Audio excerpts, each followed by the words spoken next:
Okay, we are gonna get started in a second here. Let me start my OBS and oh, I still have like more updates. Damn.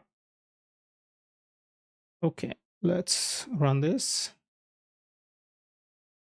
And let me check this. Yeah, we read it. Like, okay, cool.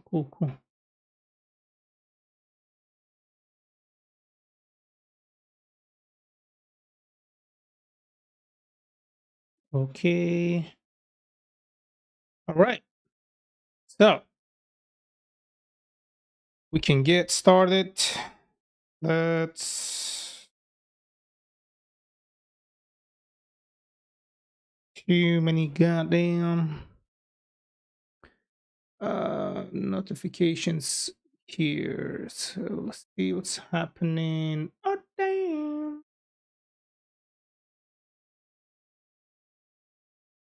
Yeah. Fuck.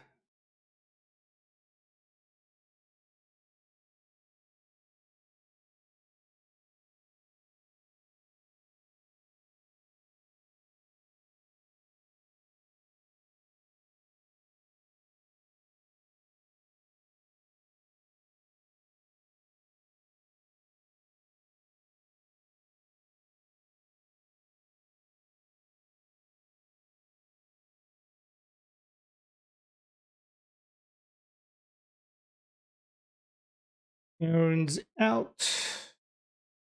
Oh, the camera is off, guys. Nobody's saying anything. Alrighty. Let's do a quick sound test.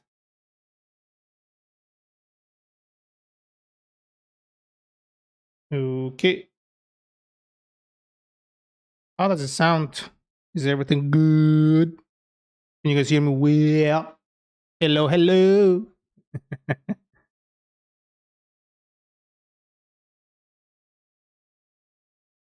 I'm scared if I connect this will take over my fucking Spotify. Didn't. I guess Spotify is not working over there. Okay.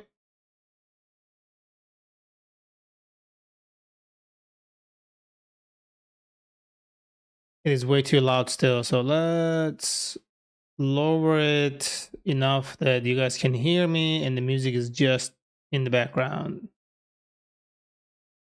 All right, this is much better.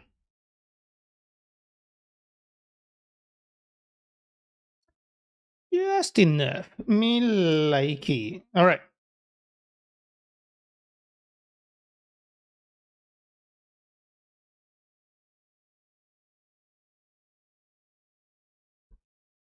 It should do cool. All right.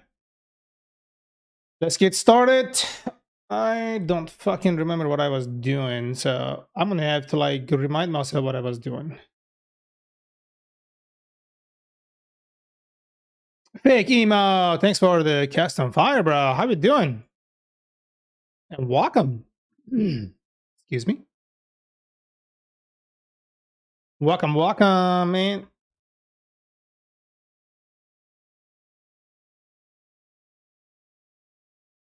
Big chillin'. You big chillin', I'm small chillin'. I like it. Let's go, babe.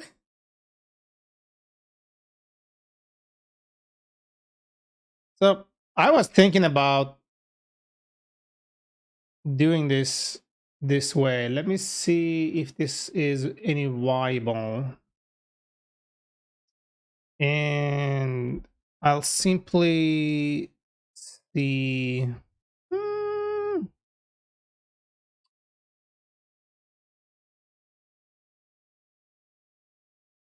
Simply see. Oh.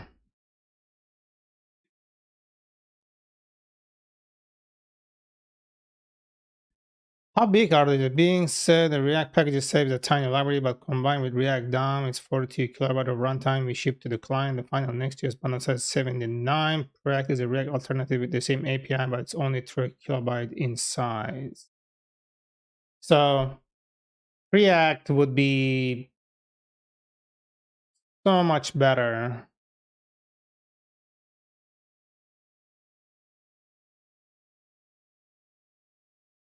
So that's kind of crazy that I wouldn't take advantage of that. You know, I think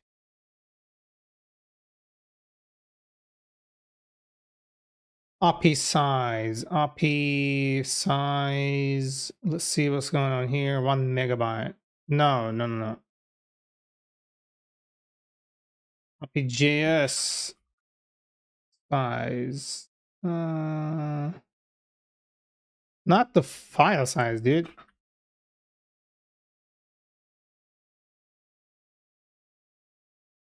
7.89 kilobyte. So it's a little 673 kilobyte. Damn. Hmm. Hmm.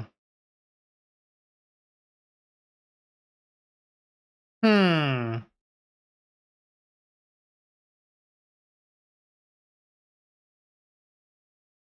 Kind of an interesting thing. I'm really thinking about using Preact here, but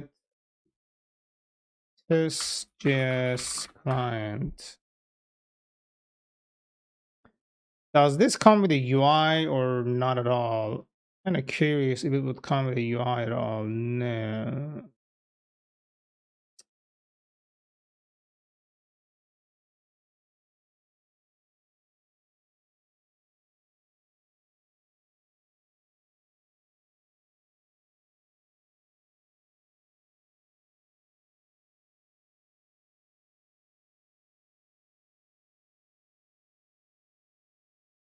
User select upload to resume. For example, upload to Vimeo, overriding the default retry behavior.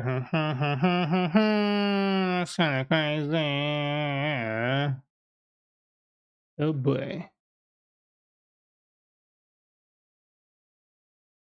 So,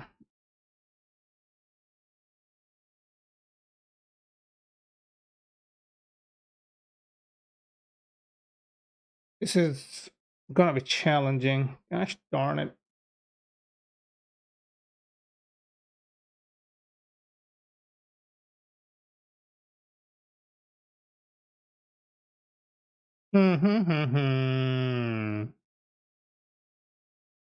Bruh.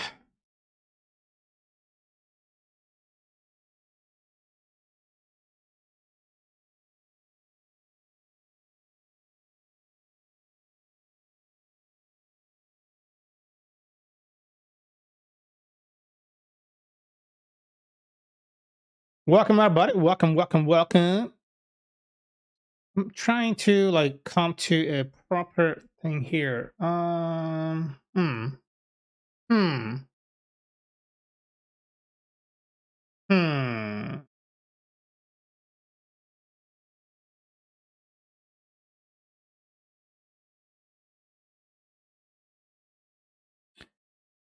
Get on, welcome, baby. Get to do it. Welcome, guys. Welcome, welcome, welcome.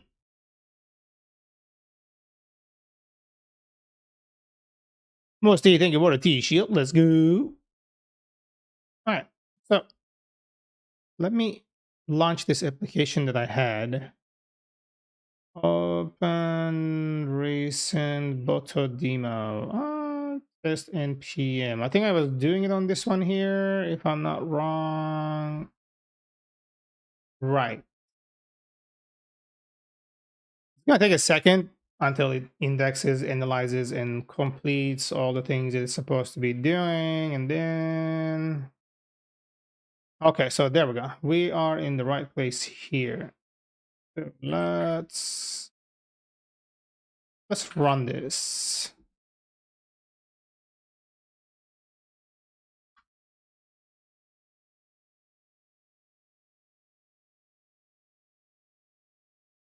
Okay.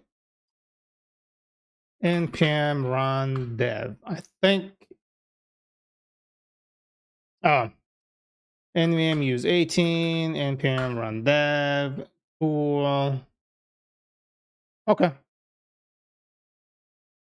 Sweet. So we're gonna go here like step by step. I think that will make it much more compatible. So starting from here now, let's go to localhost 303. I think it was this right here.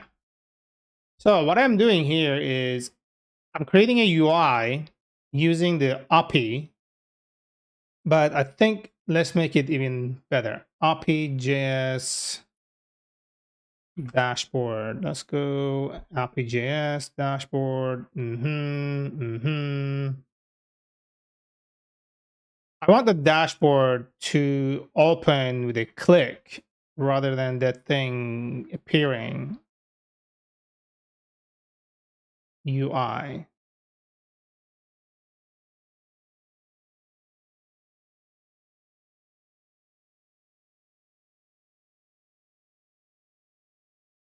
Hmm.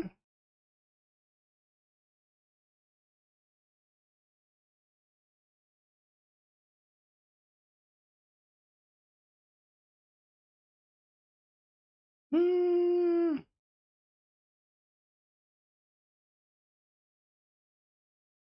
This is the one we were using, right? Although I don't like this, how this looks here.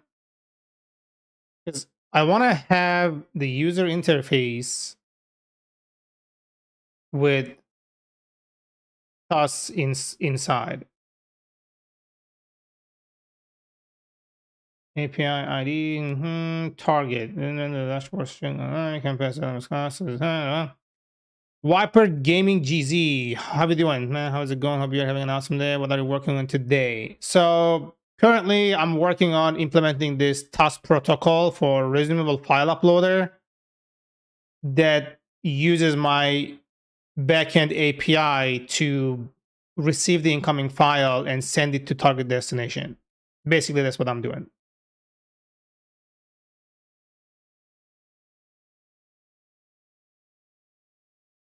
How about you?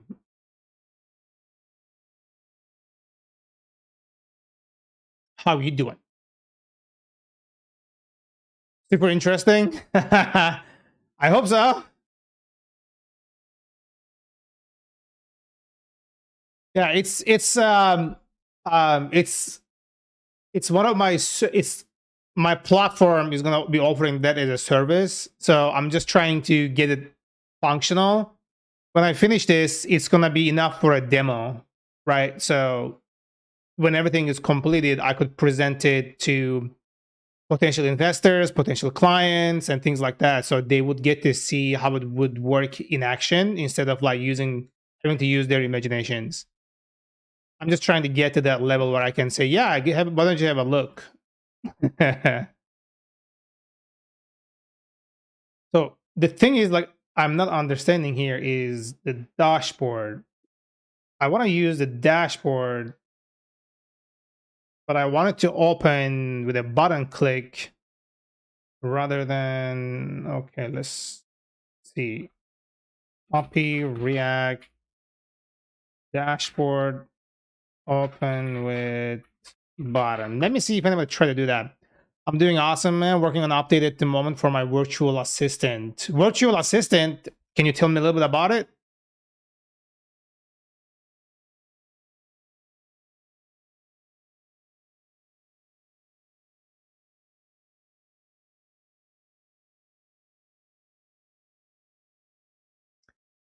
Mustafa, thank you for the follow and welcome, welcome. Plugins. API use webcam. Plugins webcam. This is kind of a weird approach here. Interesting.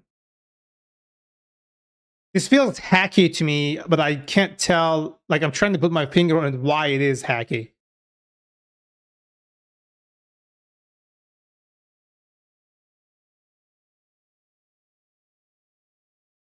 Hmm.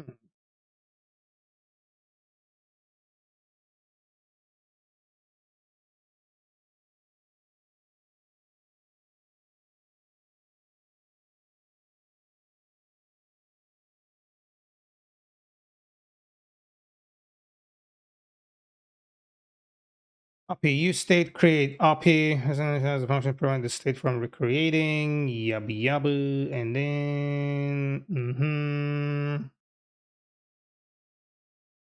okay. No, I want to use a dashboard that opens up when I do the thing, which is not really what I have here. I'm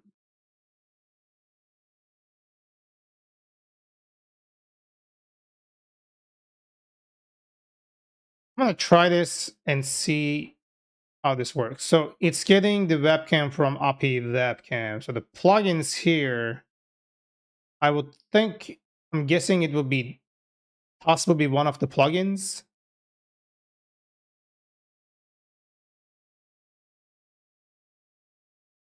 Let me see. Let me try. Oh, we're gonna do create API here, whatever. We don't really care. Use effect. So I'm gonna comment this out. Actually, I don't have to comment it out. I just have to put this here. So this just doesn't matter, right? Where is it importing the dashboard from api.react? Okay, let's do this. Import. I don't see that being imported. So for the plugin, I'm gonna do TUS.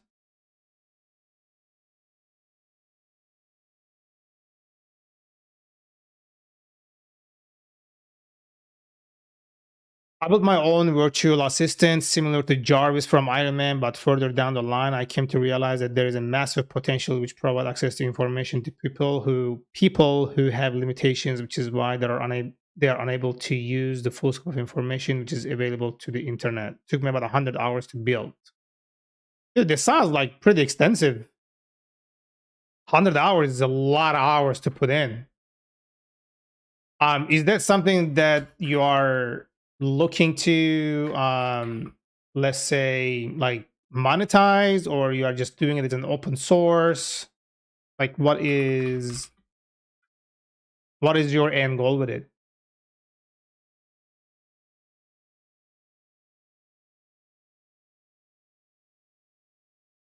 Um, my API, new API use. Cannot use in operator to search for auto retry in undefined. Undefined. Where is this importing the API? If it is API from API core, we're not really doing it wrong. It just doesn't like where it is coming from.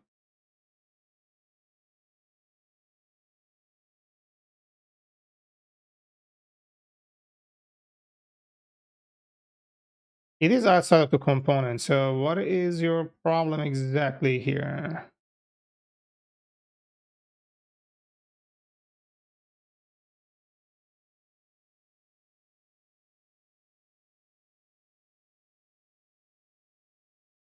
Yeah, just make sure so it's not getting interference from it. I'm just gonna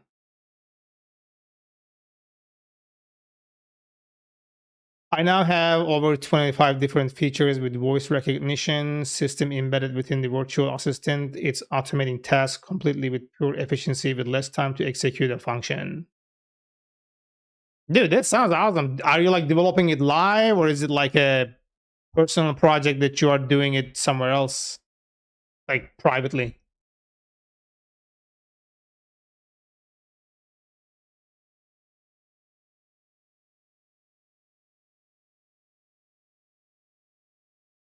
Why doesn't it like this? Cannot use in operator to search for auto retry in undefined. Am I tripping?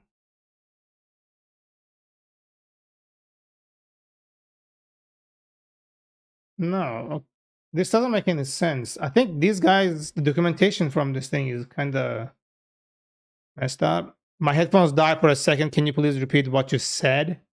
Oh, I was saying that if you are doing that as a an open source thing, or you are looking to monetize it. Also, if you are developing this like live, if you are streaming the development of it, or if it is private.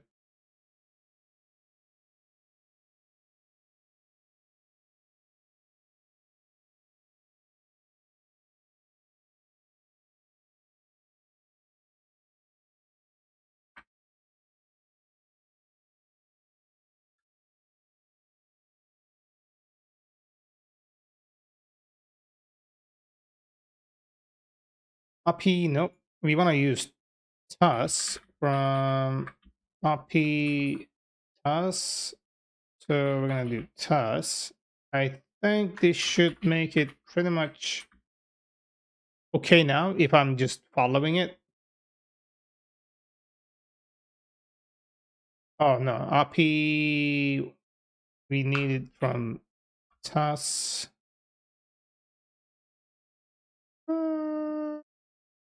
Shit, what was it?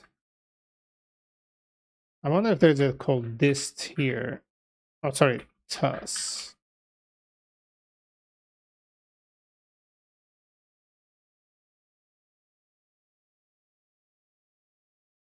I'm streaming myself building the virtual assistant. In fact, I came back to streaming today after a long 3 months break from streaming due to the amount of work from university. Ah, you're juggling a lot. You're juggling a few things, huh? Cool. That's great, dude. I can catch you like when you are streaming. Let me drop you a follow so I can catch you. I'm not that much on Twitch, honestly, but just in case I come across, why not? Why not have a glance, right?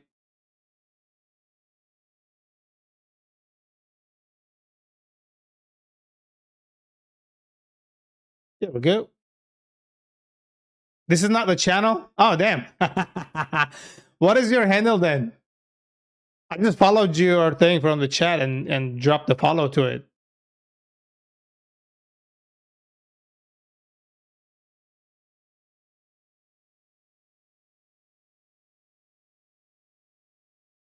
Which is bugging. Come on. What's your problem?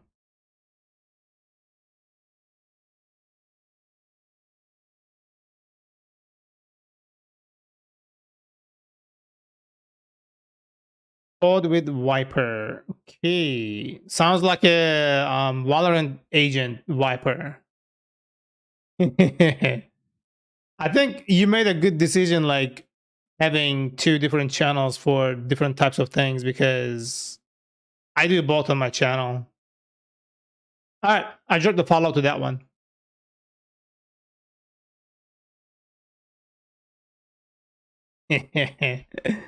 Bruh. So it doesn't have this.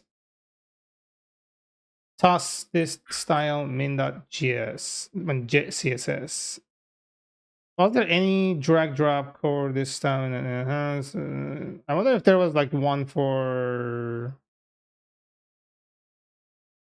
Now let's go over here. See if there is lib. There's nothing there. Source, no. Types, no. There's nothing to import there, I guess. All right, we can see if this works or not. Okay. I don't have an error, but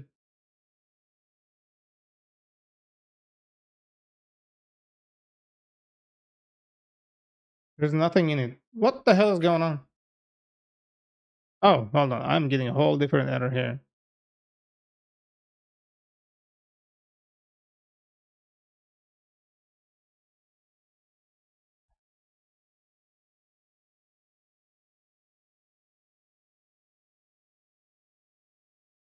This makes no sense. I'm following their fucking documentations to the letter and it doesn't still work.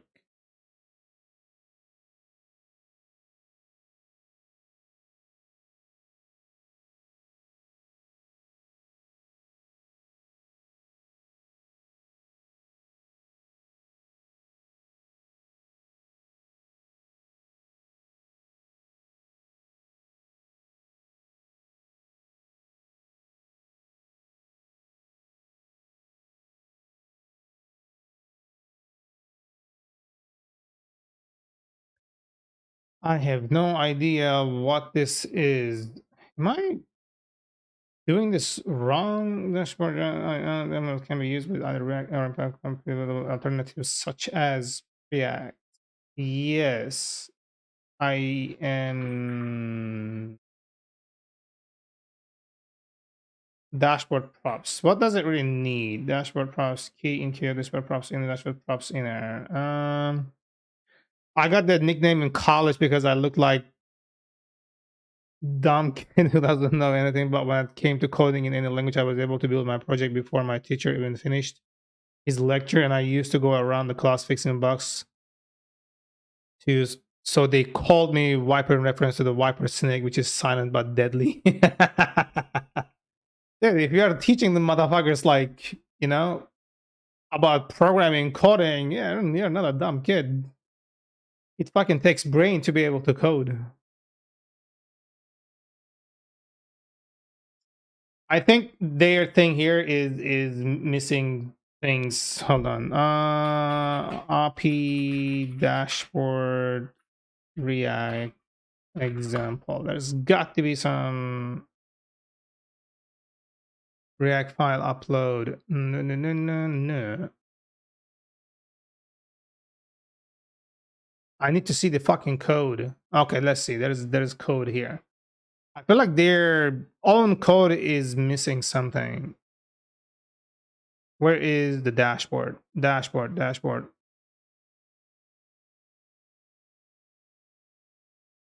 From dot components up. I was able to get the brains to code it in the language because of Rubik's Cube. How? I am failing to see the correlation there.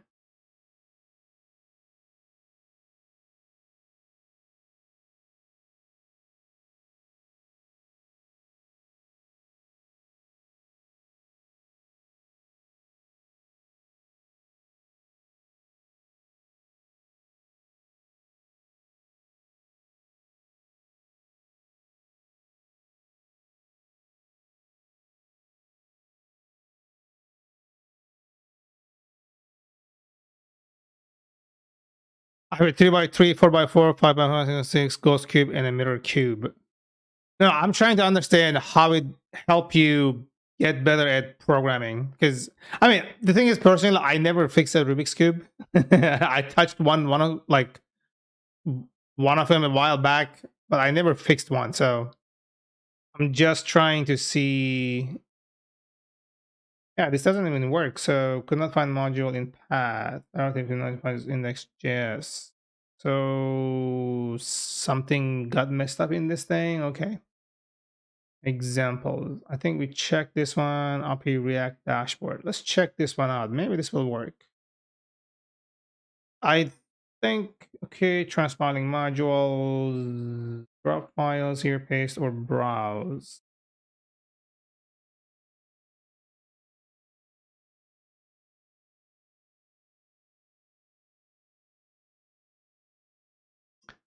It's not quite using the dashboard, so that's not really it.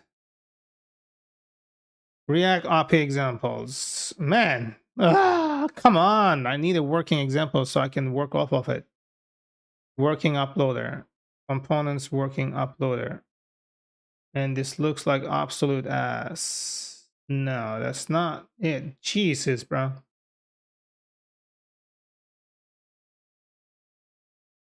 They all have errors. Jesus. Ah!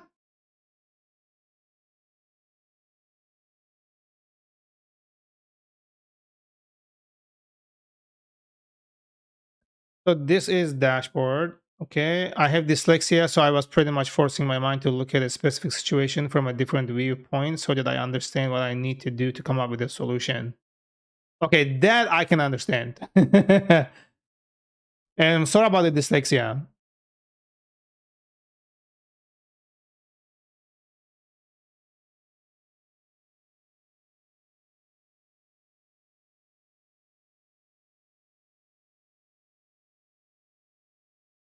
From API React.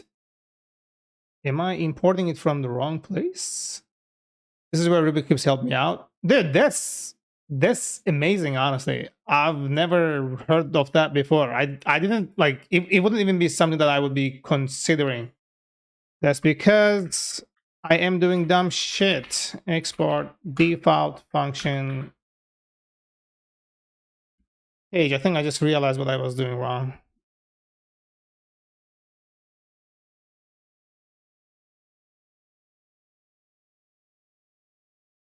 Same error, which is insane.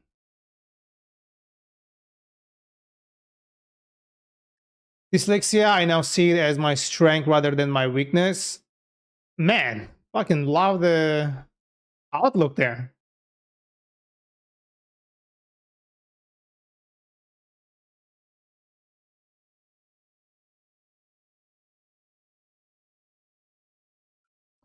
Let's say, what is dyslexia? Is a learning disorder that involves difficulty reading due to problems identifying speech sounds and learning how they relate to letters and words, also called a reading disability, is a result of individual differences in areas of the brain that process language. Okay.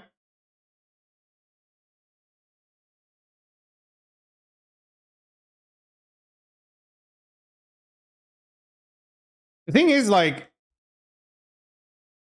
the only thing I can comment on this thing from my personal experience, what I can say is everybody has their own way of learning. You just gotta find that way of learning when you're trying to understand something. So, like, when a person with a certain expertise in certain area trying to teach me something, and if their way of teaching is not translating in my head to an understandable format for me, right? Like, I will not understand anything from that person's, like, whatever they are teaching. I will not understand it at all. But if I am, finding my own way, or the way that I can translate, I will get it. I don't know if it's a trait of dyslexia or if it is just partial to every single person, but that kind of reminded me of that when I read the description there. Because I had to go through it myself. Like, I want to learn something, I find the source, and it doesn't make any sense to me, but I go to a different source because the method that they are using is different, and it's something that I can either relate to, or either I can, understand or resonate with, whatever, right? Like, I'm able to perceive that information due to the method that they were using to teach or explain. So I will understand it. But sometimes, like, I have to jump from source to source to find the one that I can actually fucking consume.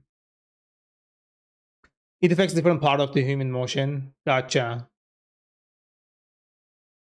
How old are you right now?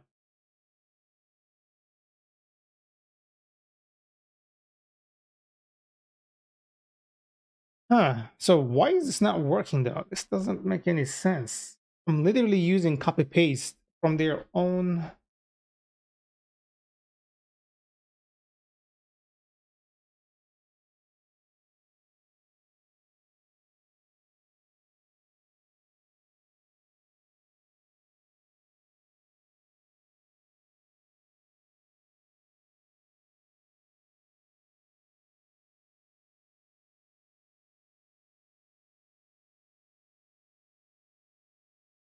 I want to use the dashboard.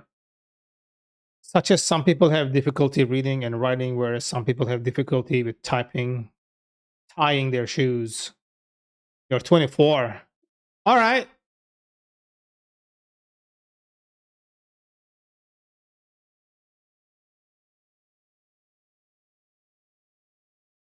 So the effects are not the same on everyone, I guess. Okay. That's a major info there. Critical info there, understanding this.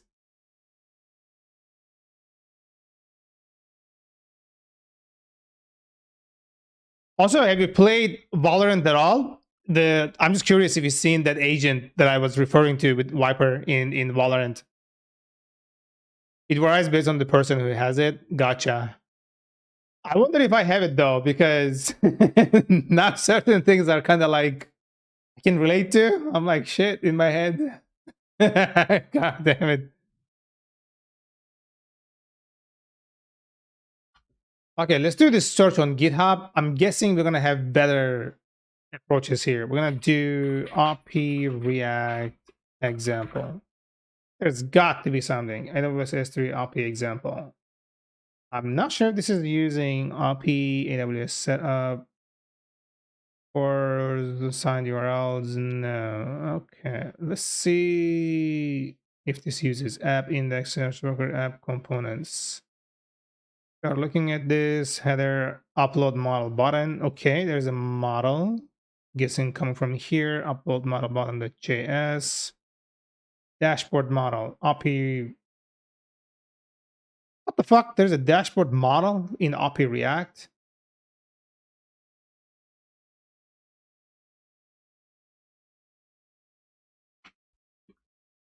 It should have like its own documentation, like proper documentation, dude. This just doesn't make any sense.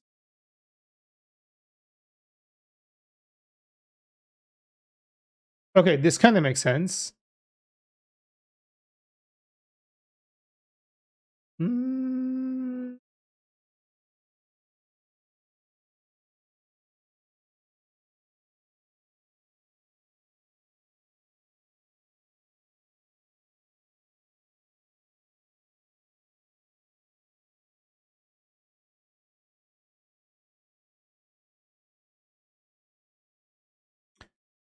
Hey, keep we welcome. I think I'm gonna try this, but I'm gonna convert it into. We're gonna see export default function page, and then we're gonna say constant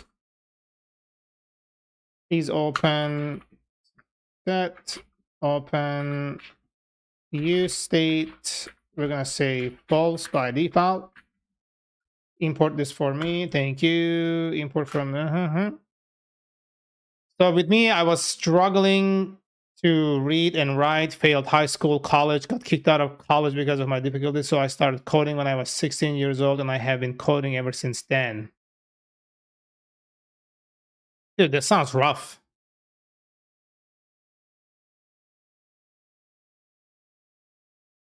You don't play Valorant? Are you able to play games like Counter Strike and things like this? Like, does it affect you playing, prevent you from playing games? So for the question that I'm just curious because I haven't met a single person who I could ask these questions to before. I can stop if they are too much.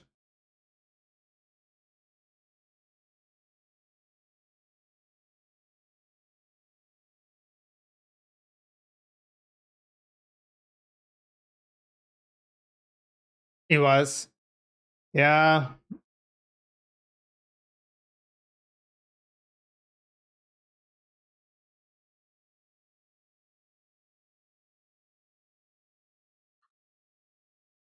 Now I'm a straight A student. Holy shit, man.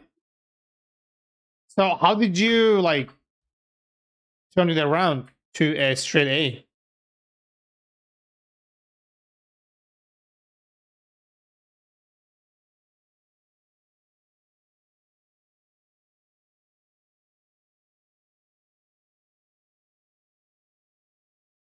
Okay, let's try this and see if this works.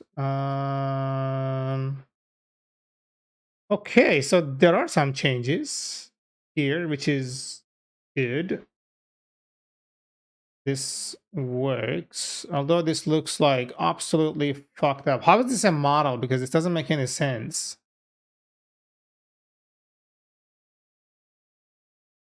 I think it needs like its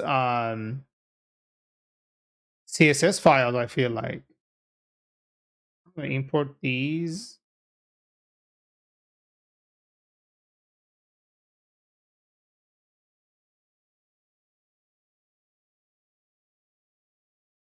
Oh, something changed.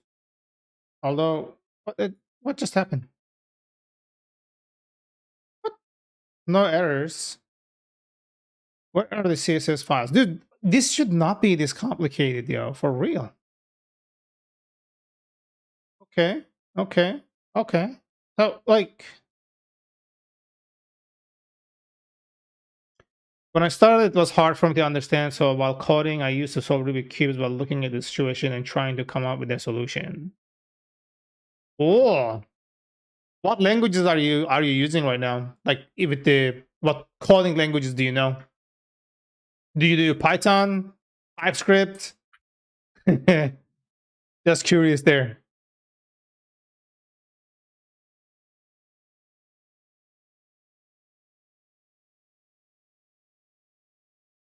Oh, because this is false. Let's make this true. Oh, there you go. Now it works. Now it works. This is interesting.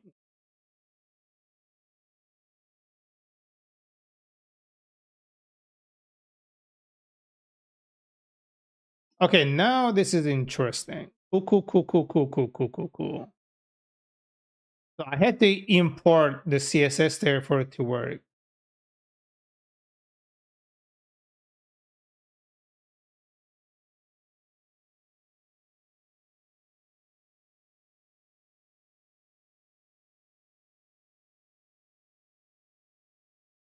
Okay, I can work with this.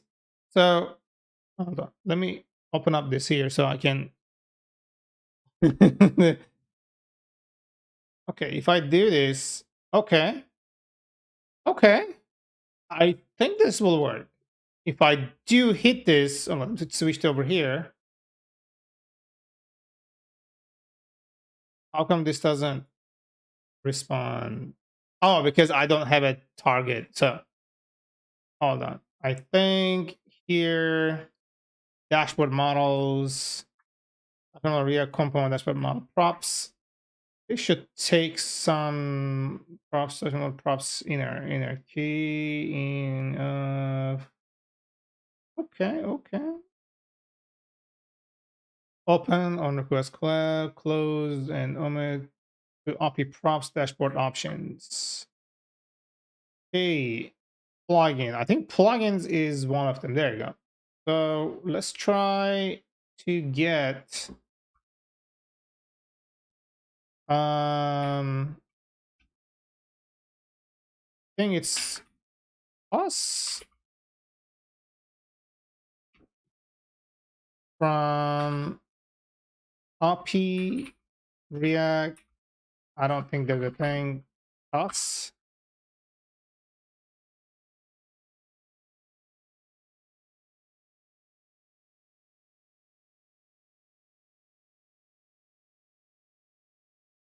Oh, that's the default. Okay. And if I say dot use TUS, and I think the thing is called endpoint. And I think I should just make it into a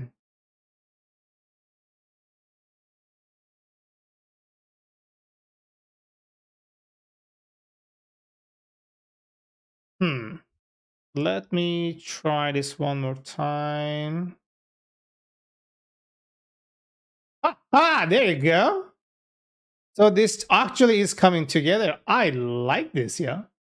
I like this. This is gonna come together. All right, now I can actually start developing the endpoint using this, right? So access token header must be present in requests. I like it.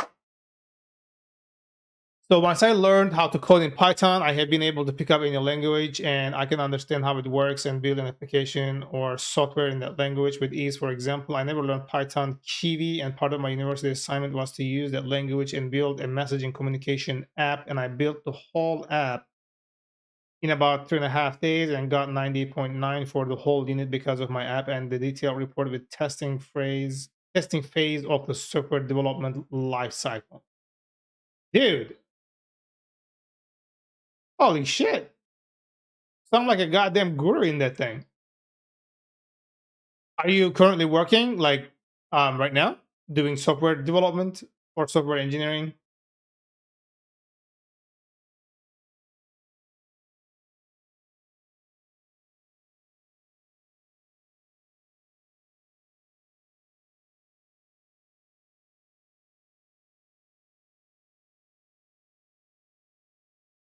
Oh shit, my hand is freezing and getting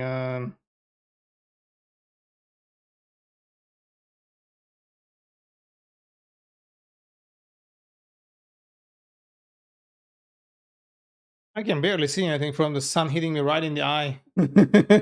Damn.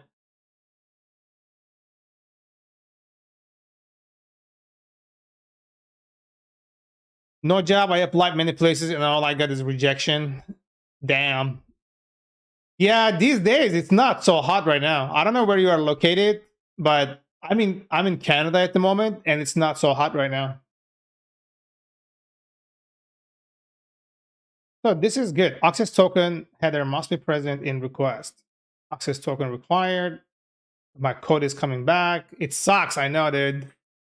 Well, I hope it you know, like you'll come across something, dude. Like the best solution to it is just keep sending it. You are in the UK. What are the platforms you are using? Are you using Indeed, Upwork, and I'm guessing maybe like there are some other platforms that you can use that is partial to UK?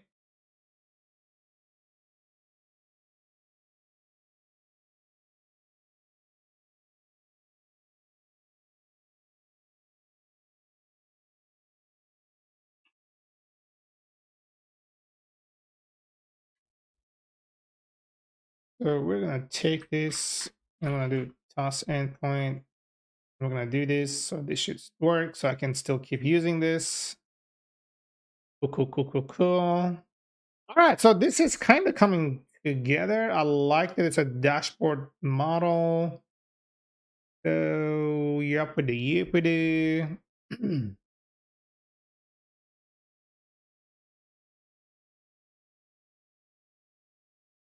So this error, access token must be present in request.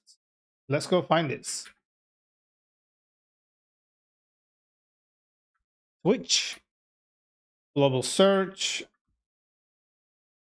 Okay. Okay. This one right here. Authenticate request. So this is a middleware. Yes, authenticate request middleware. Oh damn. I like this. I have 3 years knowledge in and skills in Python, 4 years in HTML, CSS, and JavaScript, and 1.5 years in UI, UX, and UI design. Dude, you sound pretty versatile. Like I feel like it shouldn't be too difficult to find something. I have worked over 40 plus projects. Okay. So my question was, what are the platforms you are using like to hunt down a job? Like, are you using Indeed, Upwork, Craigslist? Also, like there must be other platforms that's more probably popular in UK or Europe area. Like, how are you going after jobs?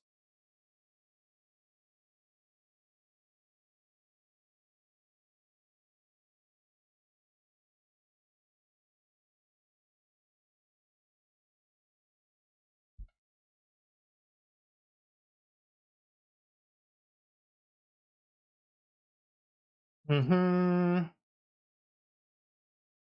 Indeed, read Google Jobs. Okay.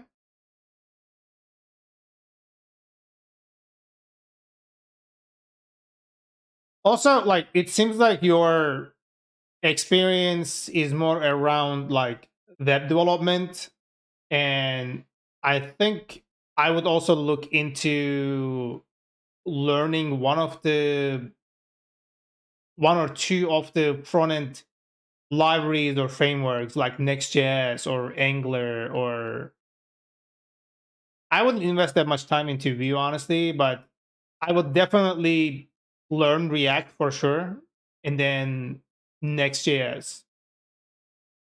Also TypeScript, because those are the things that are like the most in demand right now. Next.js is like in demand so crazy. React is definitely gonna like sell. I personally don't care for Angular, but I see a lot of job listings looking for Angular developers. So that would increase your chances. Maybe create like a personal project in Next.js or React or one of the ones that, to your liking, and then add that to your resume.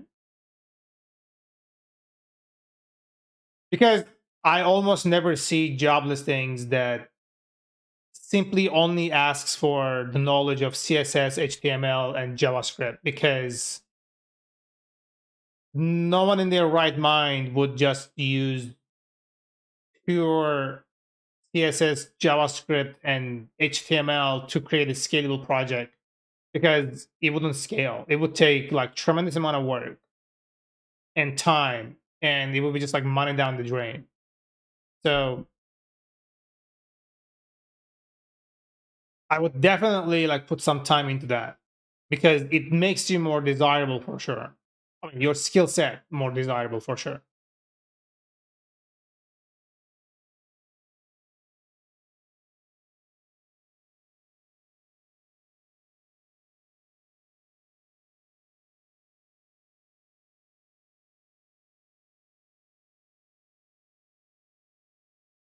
Yeah, that would be my advice. The only way I would probably proceed.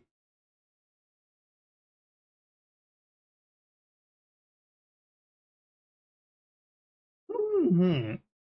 Okay, so this request here is coming down and it is checking if the 412 access token required. File of access token. White Phoenix, thank you for the T shield. Let's go.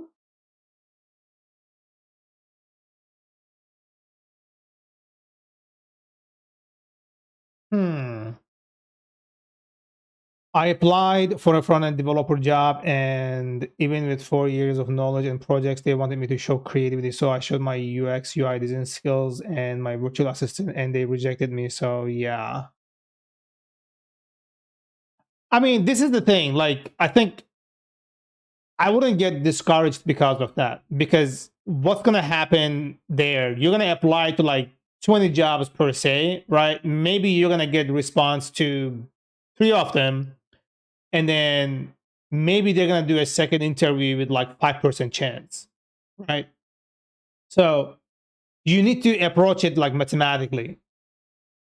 So look at the statistics and look at your chances, and how do you increase those chances to stand out, right? So what's gonna matter is your experience, and that's the first one. And the second one is your presentation of your resume and presentation of your own skill sets. Phoenix, thank you for the defend, appreciate it. And then your attitude if you ever get selected for an interview, how you present yourself, how you present your personality, your communication skills within that meeting, within that call or Zoom meeting, whatever it is.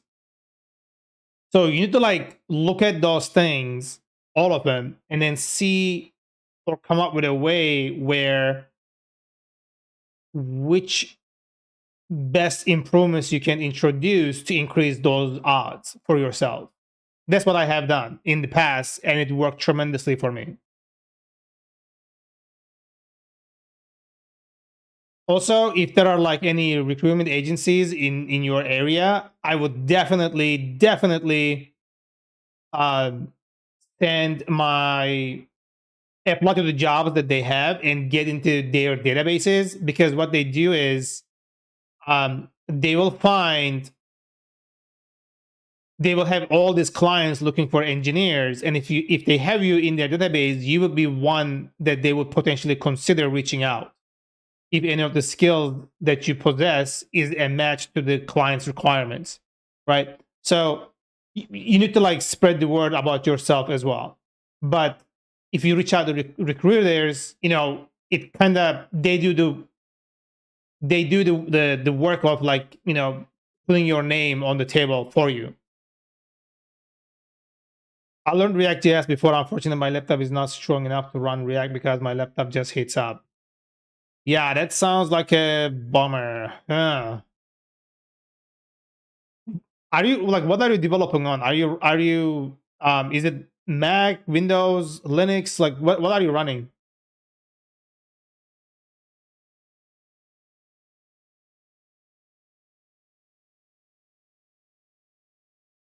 Because React should not be that crazy with the resources.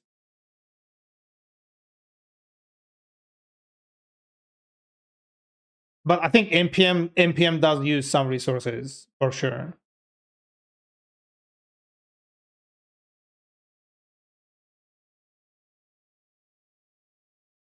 I'm like way out of the thing here, sitting down. I have 2 years of physical experience in the industry, plus I'm currently working in a retail store.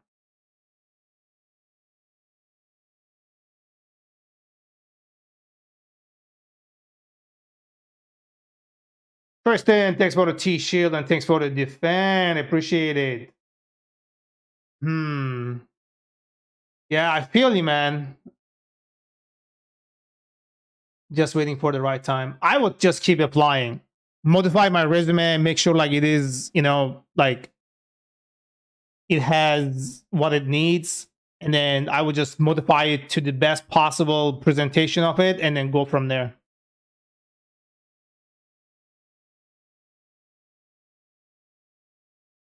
Using a Microsoft Service 4. Oh, I've never touched that thing before, so I honestly have no idea.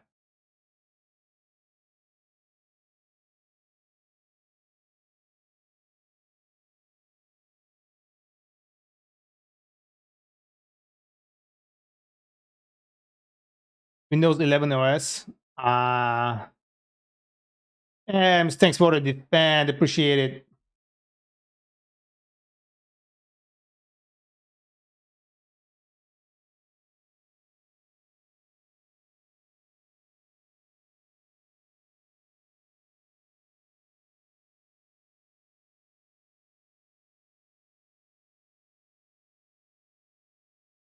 Mostly, thank you for the defend. Saving up money to buy a Razer Blade 14. Razer Blade 14. I do not know what that is. Let's check it out. Razer Blade 14.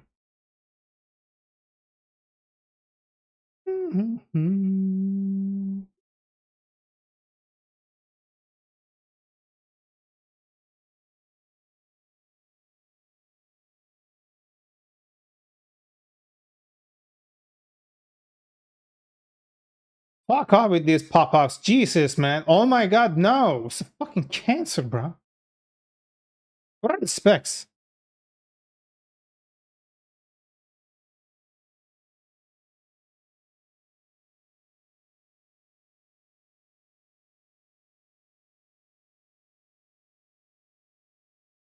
Man, starting with like 2,600 Canadian dollars.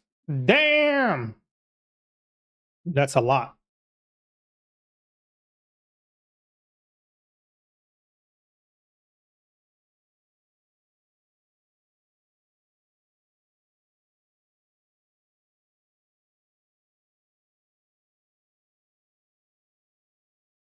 It's got insane config, 1 TB and 16 gig RAM, and more than enough for me to run my cybersecurity things for university. Ah, gotcha. Okay. I mean, like, this is the thing. I don't personally, I hate working on a Windows laptop or any Windows OS for like programming. It's just, I find Windows like hard to deal with. But I'm pretty sure you can like dual boot this thing. You can partition the disk and then install Ubuntu on this thing. I'm kind of curious if it would support Ubuntu. Let's check. Um, Ubuntu on Razer Blade 14. Oh, there you go. Somebody already asked this question already.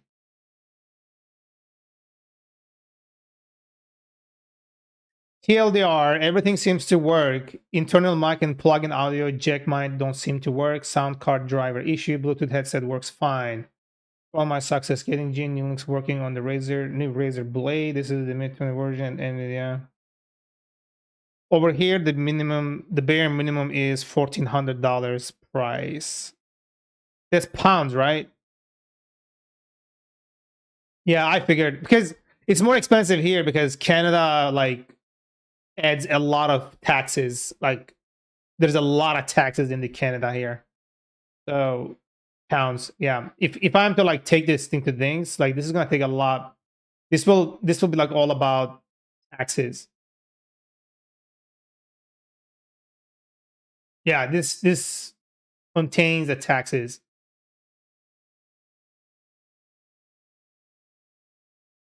Yeah. This is like including the taxes, $2,600. This is fucked up, dude. It's a lot of fucking difference in pricing. Yeah, anything in Canada, like just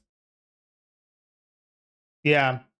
It has taxes plus it's more expensive in Canada. Like whatever you buy, like if I'm looking at this store, the same thing in the US, that will be different.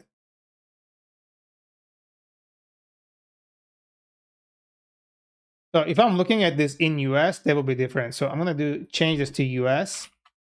Let's see if it doesn't redirect me. There you go. See, like it's 1,700. There's a lot of goddamn difference there. The cheapest option. If I add this to cart for the US, and if I do review cart, 17, like $1,800, right? $1,800 versus $2,700. There's still like a shit ton of difference there. Thanks for the follow, by the way, dude. Appreciate it. I've just got a notification there on that. Yeah, there's a big difference.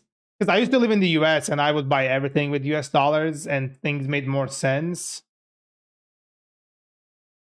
So, yeah. Interesting that it's cheaper over there. Ooh. But it looks like it's compatible. So, I would say, like, you know, I would definitely partition the disk like half and half. Or I think you can even like use just a quarter of the 1 terabyte because right now, like my Ubuntu that I'm using right now, the one that you are looking at my screen, it is using 256. So it's just a quarter of what that offers. Partition it to use a quarter of it to run like a Linux distro on it of your choice, and then everything will work like so easy out of the box. No problem. You can do everything. Oh, thanks, man. Appreciate it.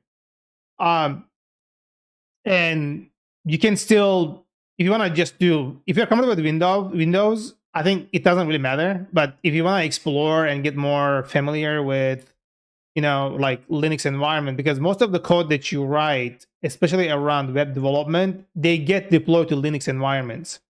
And a lot of the things that you will be using to create programming, like Python and HTML, CSS, just all that, is just going to work a lot more seamless in a Linux environment. I have a Raspberry Pi 4 with my virtual assistant installed with voice recognition. Oh, there you go. So it uses Linux. I don't know which distro it uses, but it uses Linux. So you already are familiar with it, I'm guessing.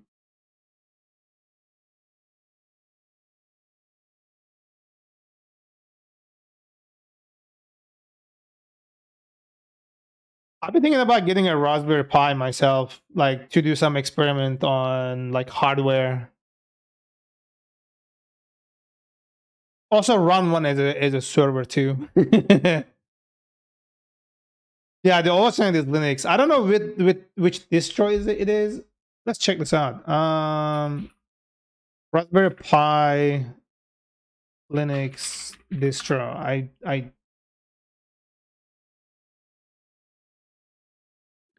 Oh shit, you can't even run Ubuntu on it. Hell yeah. It supports so much. Ubuntu and Pop! OS, they are practically the same. I'm doing my cybersecurity stuff on Linux, so I'm pretty used to it. Hell yeah. Dude, if you are doing cybersecurity, I would create a separate resume for it and apply to jobs with the other resume for cybersecurity as well, if you're interested in that. All right, so this is so cool. I didn't know like it supported Ubuntu like straight up.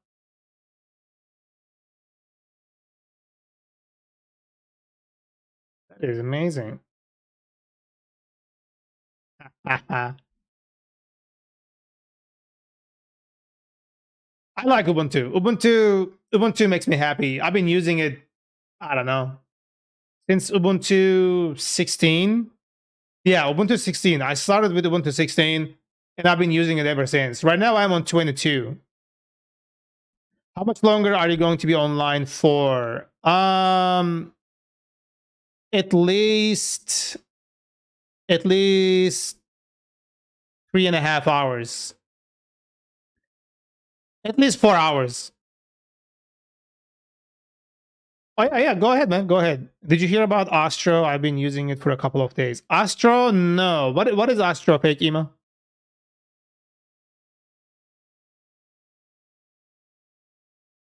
I don't know what that is. Yeah, more than enough time. Yeah, if you have any questions, like seriously, go ahead. I would love to answer them. Okay. Hmm. I'm gonna go have some food. Actually, I'm thinking about the same thing. It's like it's 5:30 here, and I should make some spaghetti. It will be easy, and I don't have to go outside to do that. Yeah, let me put that in the oven so I can eat like in about 10 minutes. Yeah, same here. I'll be back, guys. I'm just gonna put some food on the oven.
Okay. I put the food on the oven. I'm gonna have to go check on it in a bit, but we are okay for now. 23:30 p.m. at the moment. Ah, man, almost bedtime. Eating late. Okay, so I'm thinking I should. Hmm, hmm. First thing I need to fix here.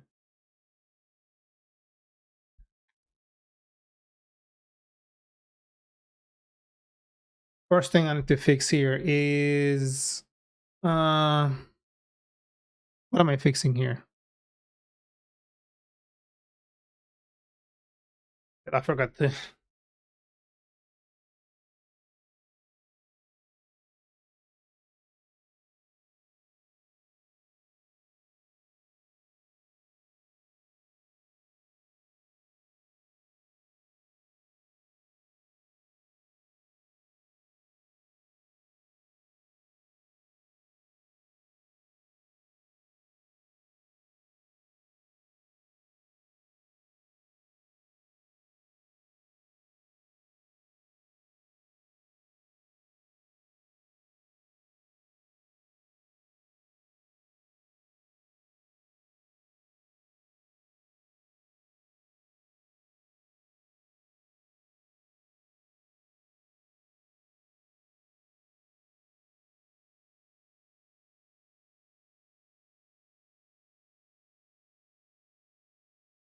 Okay.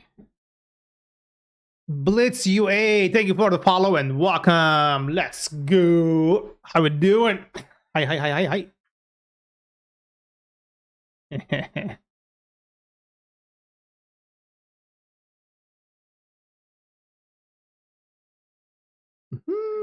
hmm. I need to change.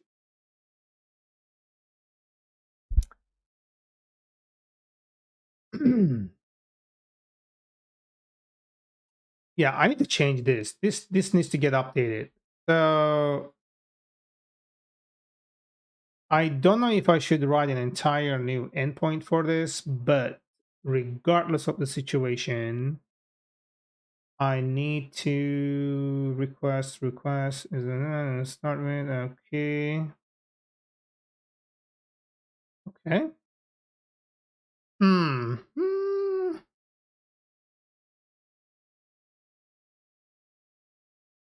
Mm-hmm. Mm-hmm.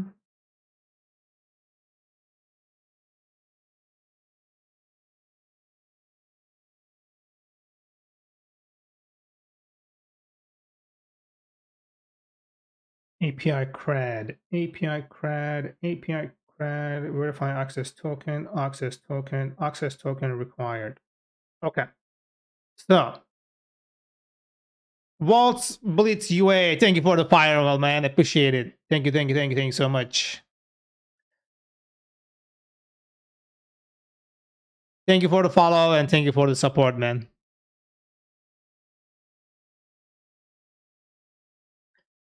Are you like I saw you streaming on like a while back? Are you still on or are you done? I don't think I've oh, you are not online right now. But I know I seen you online today, I think.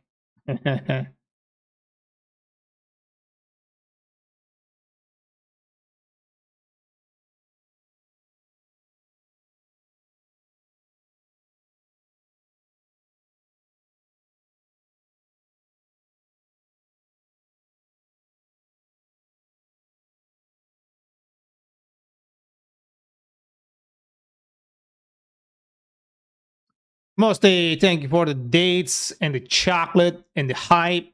Yo, that's crazy.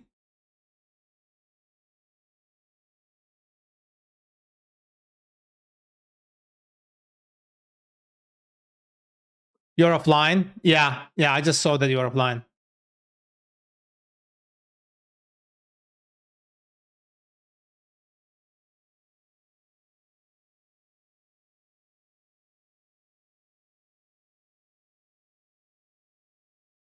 Mostly thank you for the Gamma Power, Gun Solid, and Gamma Power.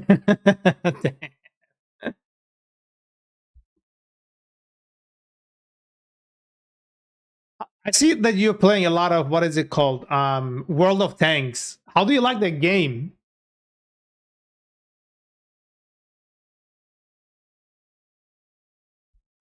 So I am using an API cred apparently, and that's not really working, huh? Hmm?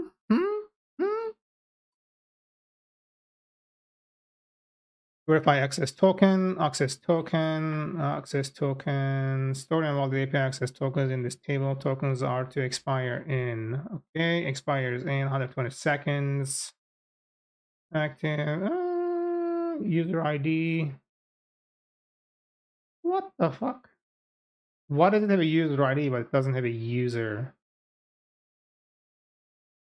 That's weird.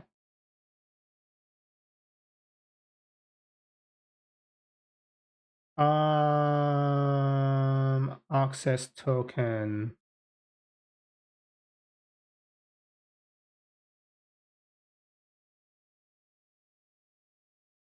Huh.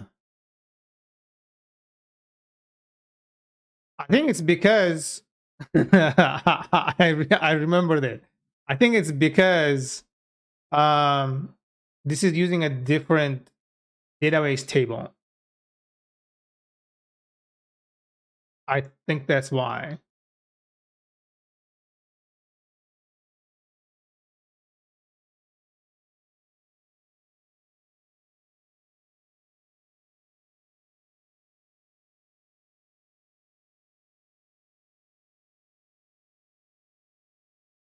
That is why. It's gotta be.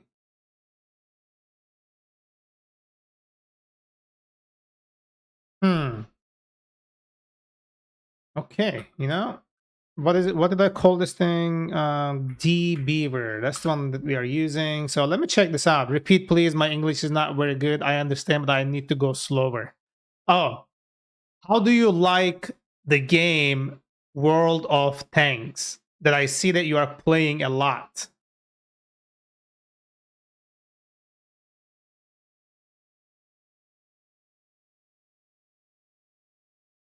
All right, let's type it and see if we can make it better. Right, we're gonna say, how do you like the game World of Tanks? You play it. You play it a lot. There you go. I think this should clear up some of the things.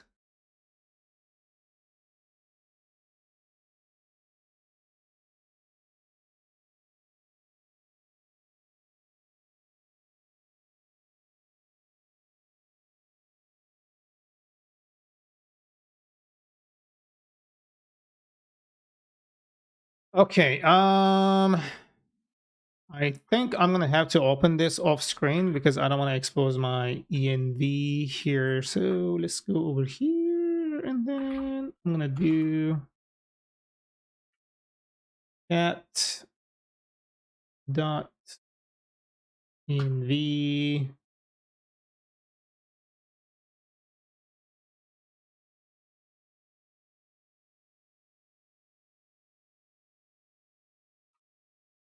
Hmm.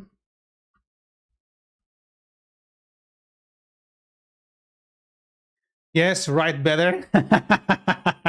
Hell yeah. You like it? Hell yeah, man.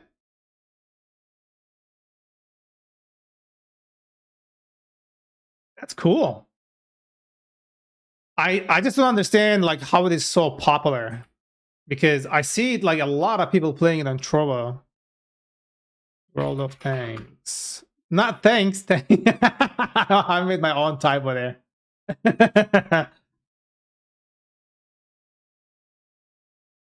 I think I played this game before. Have I?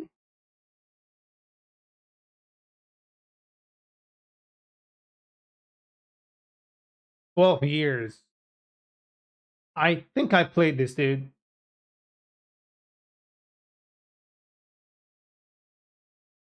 Is this free to play?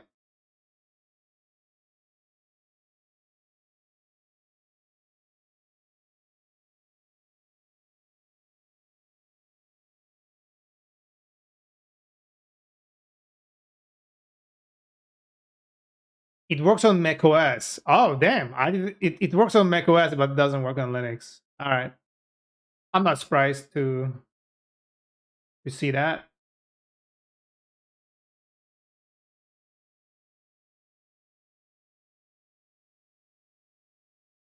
Who owns World of Tanks?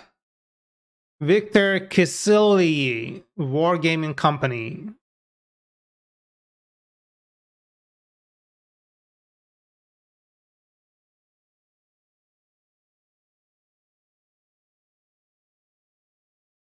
Cyprus? What the fuck? This is right next to Turkey. This is right next to my country. World of Tanks Blitz. Oh, there's a different version? I did not know that. World of Tanks Blitz. Oh,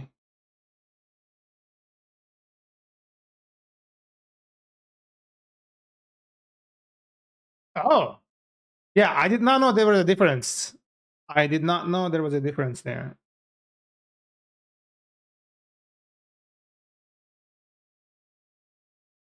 Are there skins in World of Tanks Blitz? World of Tanks Blitz has mobile adaptation of the popular PC tank battle, has shown off new skins for their latest dinosaur team set. 4 of the game's tanks will receive Dino Team cosmetics as well as both single purchases and rewards. This is a mobile game. Oh. Oh. Yeah, you play with iPad. Oh, gotcha.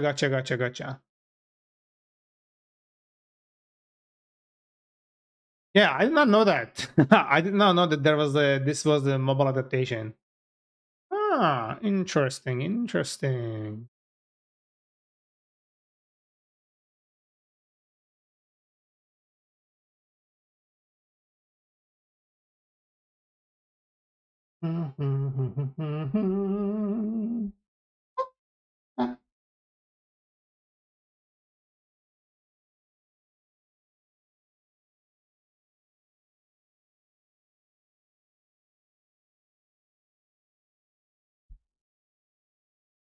Junker, thank you for the defense. Let's go.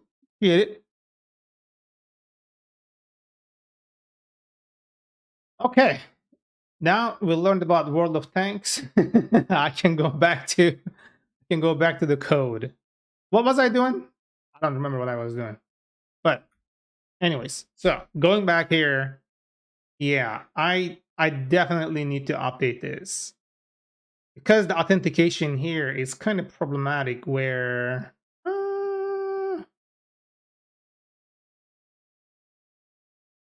this brings up a whole new question here. This is the thing. When I require an access token, how do I verify that the access token is coming from a website that can be easily spoofed, right? Have to confirm. Have a nice stream. Thanks, man. I appreciate it. Thanks for stopping by. Have a good night. Thank you very much. Have to confirm request is from website. Diagram. Thank you for the melody. Let's go.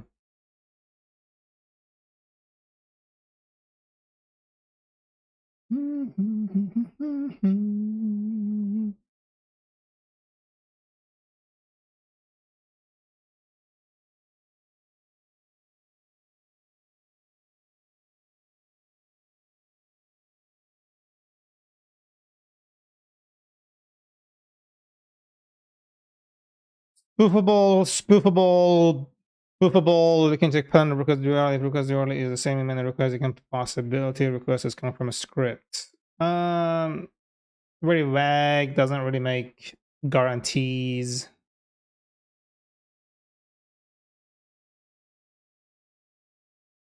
Diagram. Thank you for the T shield. Let's go.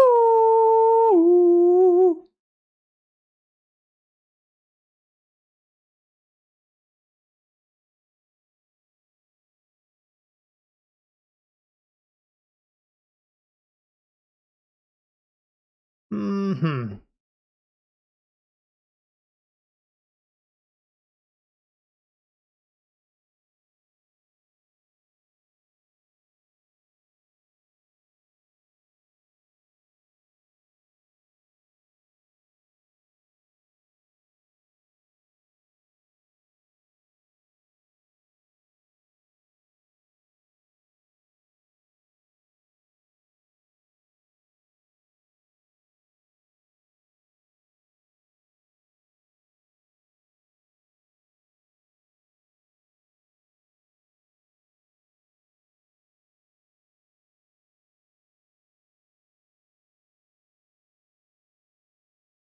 Yeah, that is the fucking problem. How do I verify that? Because this just doesn't make any sense that I can do it this way.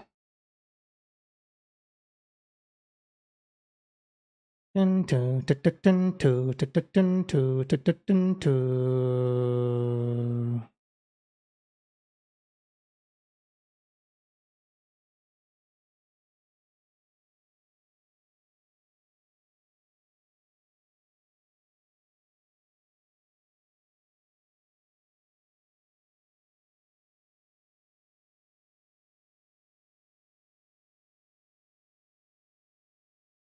Man.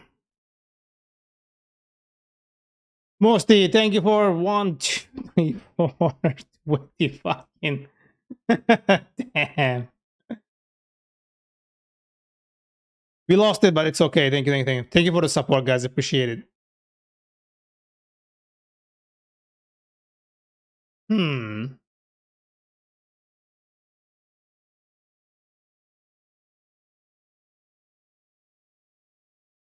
Damn.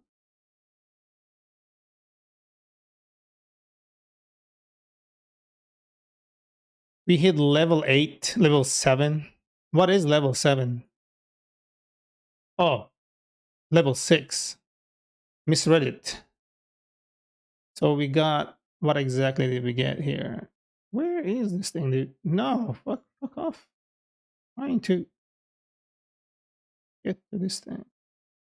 Oh my god, this keeps like going back and forth. Oh, there we go. Oh, 1 free gift sub, deco, and supporters get 1 rose. Fragment. Damn.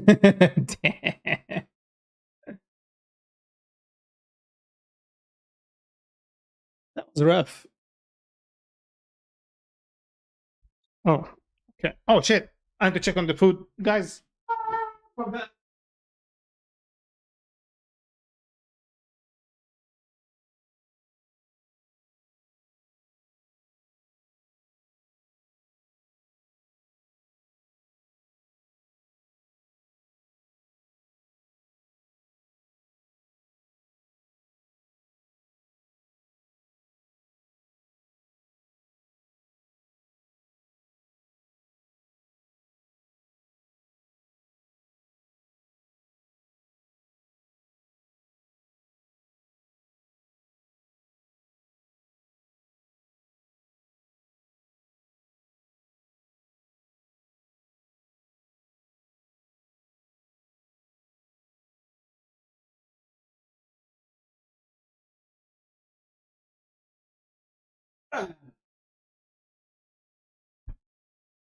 Okay.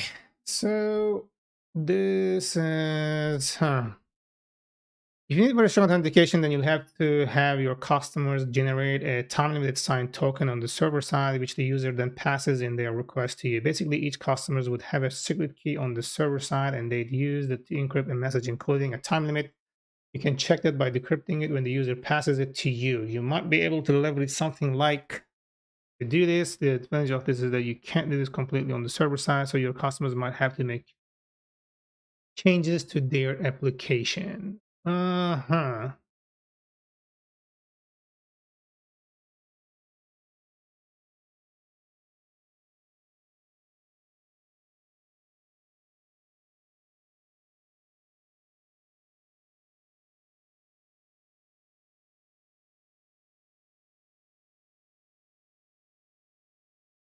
Yeah, this doesn't really make sense. Like almost no sense at all.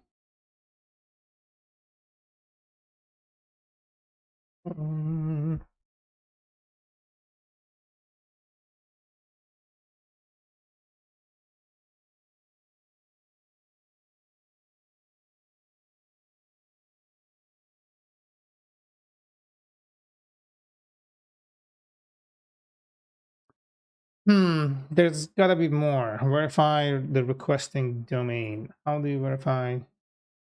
I have a both an HTML website server written in Node.js and I'm receiving requests from many different domains. The request is made from the client using JS. I need to verify the person that the request is from the originating domain. When I receive the request, I want to verify the third-party domain from which it originated to ensure someone is not submitting a request presenting another domain. I can give each domain an identity, but the request is originated from the client side. If you say HTTPS on my domain, say I'm running a server at a.com and a lot of people download my JS client, so I say again, make sure I receive from b.com. I need to ensure that this is where the client actually is. SSL enough, should I assume that when my server receives a request from an SSL enabled site, I can trust the URL in the header? Hey, this is a request that my browser made to this load this page. Nothing indicates which domain my web browser is coming from. I'm not even sure I know what that means. Maybe you mean that your API will be accessed from pages served from other domains and you want to mine the referrer header.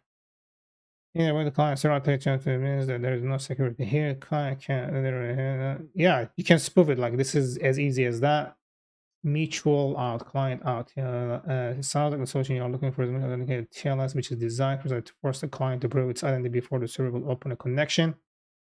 This will involve issuing certificates to your clients, just like you do with your server, and then configuring your service to only accept incoming connections from trusted certificates. Huh. I did not know. What the fuck?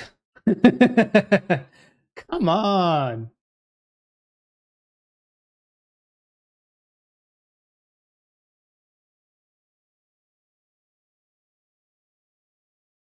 Mutually authenticated TLS. Let's see what this is. What is MTLS? TLS. Transport layer security allows two parties to authenticate each other during the initial connection of an SSL TLS handshake. Kaiser friends, thank you for the follow and welcome. Multi-transport layer security is a process that establishes an encrypted TLS connection in which both parties use digital certificates to authenticate each other. MTLS can help mitigate the risk of moving services to the cloud and can help prevent malicious third parties from imitating genuine apps. I think I got it, but just in case, tell me the whole thing again. Welcome back, Wiper. Did you eat? First, let's pick up a step in browser connect to connect secure web server. For example, f5.com. They use transport layer security protocols provides the ability to not only scramble and protect private communications, but to verify that the service. Dude, I fucking hate this distracting pop-ups so much. Like, Jesus. Made an egg? All right. I mean, egg is food, right?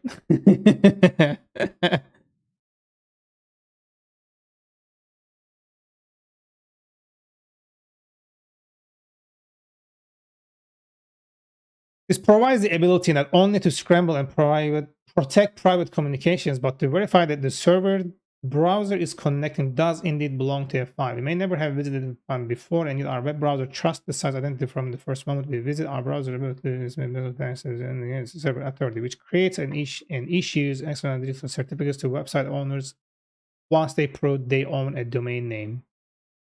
The web browser can trust the web server because they both trust the third party. In order for this trust to work, the web browser must have existing knowledge of the CA. That's why our devices and web browser come preloaded with certificates for hundreds of public CAs. Following steps are required for a web browser to trust the cert. Yeah, I'm trying to see certificate authority. Yeah, but you only party, let's call her Alice, as perm authentication. The second party, let's call him Bob, is not authenticated Alice using certificates. For the most part, he doesn't need to. Bob knows that millions of people visit this website and he's has his own way of verifying his customers. He can ask Alice to provide a username and password of establishing this connection. Oh my God. So are you ready for me to ask my questions? So if there are too many questions in advance. No, go ahead. I mean, I'll answer them if I can answer them. If I can't answer them, I'll just say I don't know. Before I begin, what are you researching? I'm trying to find a way to verify that a web request is coming from a domain name, not by a spoofer. I'm trying to make sure that the request is initiated from an authentic source. That's what I'm trying to do.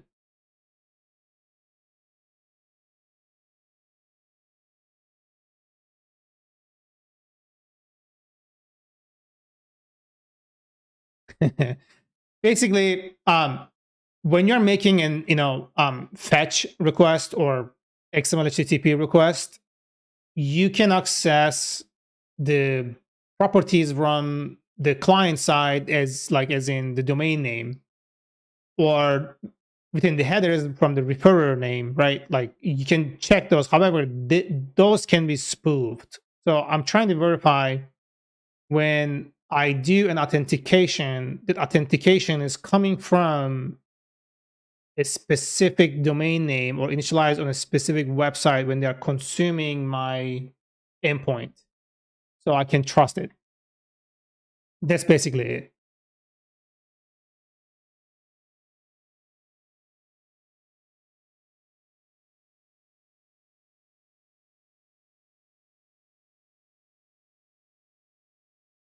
But let's say Alice and Bob do need strong authentication. They are dealing with extremely high value financial transfers or sending sensitive information. Maybe there's a good chance that the mouse is against Alice's password and take her place. Bob. White Phoenix, thank you for the melody. Let's go. Appreciate it, yo. Perfect timing, yo. Thank you. Bob may want or need to cryptographically. I don't know how to even read this. Verify that Alice really is who she says she is. In this case, they might want to mutually authenticate each other. That is to say, not only does Alice verify Bob's identity, but Bob also authenticates Alice's identity. Over the web, this can be performed using digital certificates and mutual TLS. You can go ahead and ask your question, dude.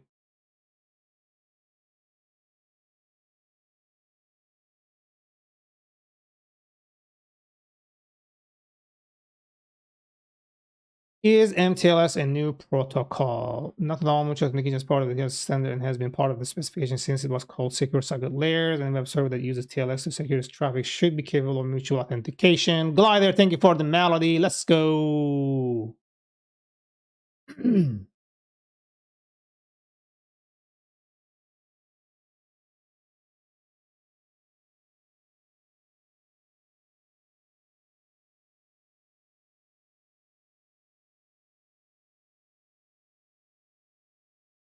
This is gonna take a little bit of a work, I think.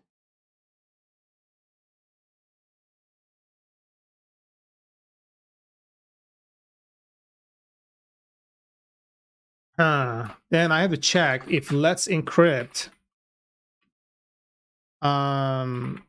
version. What is it used? Because here, that the one that we need is specifically X09 version, 509 version. Tristan, thank you for the melody. Let's encrypt.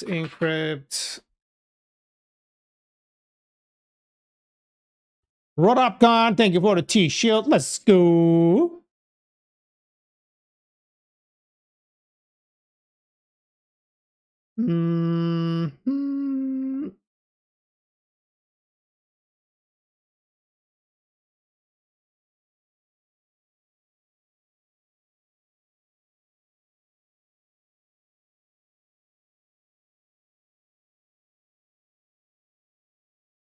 Guys, thanks for the stay safe. Let's go. Appreciate it.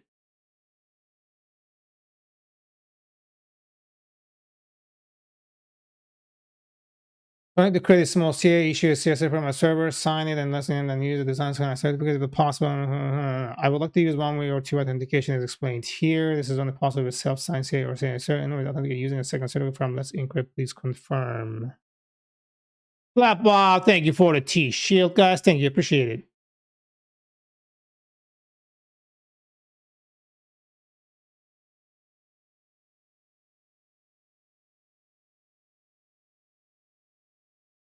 Flapwall, thank you for the defense. Yo, you're crazy. Let's go, let's go, let's go. I like it. No. I think mail thanks for the mail, the club. I appreciate it. MTLS, let's encrypt. Okay, let's just this. Let's encrypt MTLS. I don't know if this one can create content integration. Okay. There is something here apparently, which I did not know. Bila give you buzz. Thank you for the T shield. Let's go.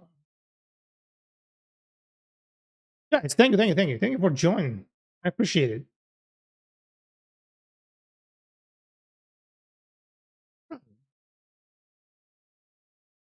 Hmm. I mean, most hackers run a SYNT attack or perform a man-in-the-middle attack, but I guess what you can do is get the user's IP address when they enter the site and many the MAC address as well. And when it comes to the authorization to prevent the man-in-the-middle attack, you can check for the IP address, which is asking for a request. And as a layer of extra precaution, you can use the MAC address and cross-reference the request to the original MAC address. And if both MAC addresses and IP addresses are matching, then you can grant them access to the server.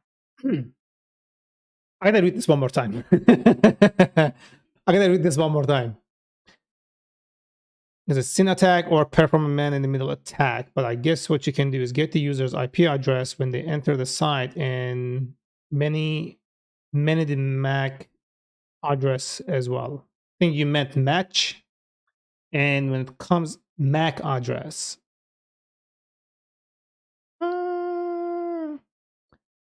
But that also can be spoofed.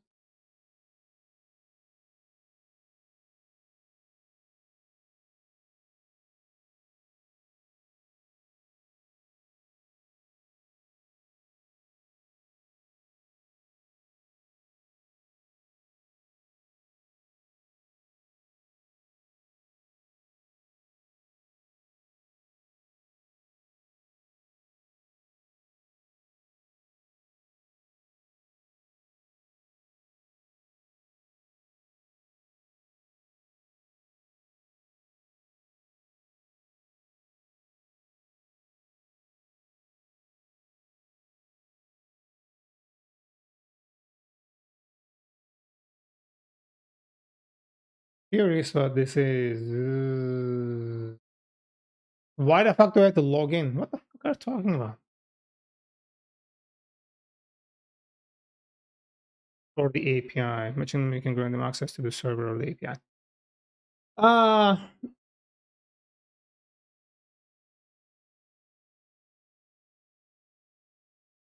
I think maybe like I'm not understanding your solution, or maybe the problem I'm describing is not clear to your end. So what I'm basically trying to do here is when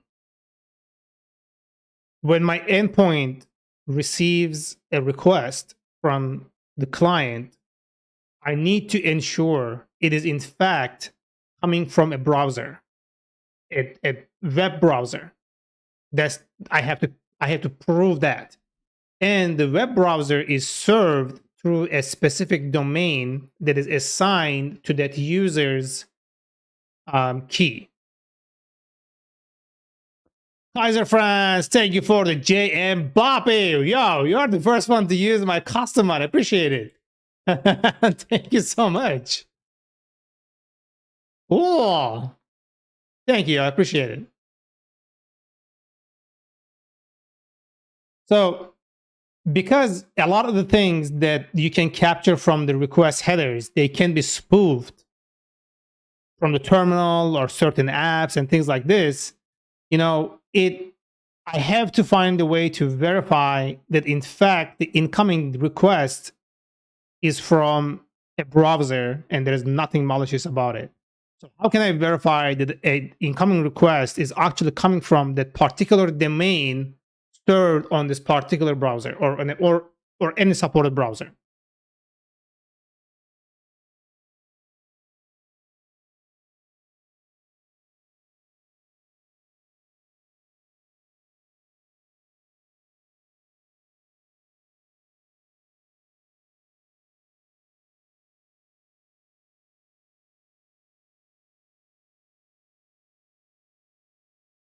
MAC address meaning their actual device location address, which cannot be replicated because it's a unique ID given to the device. So hacker can say, I'm Alice and this is my IP address, please grant me access, but their device MAC address can never be the same as Alice. I hope it makes sense. It does, but the reason that it doesn't solve the problem is because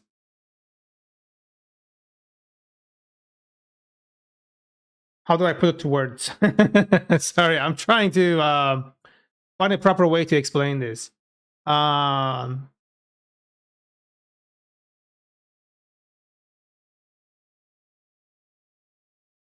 It's because, so let's say you own the domain viper.com, right? Just throwing it out there. You own the domain viper.com.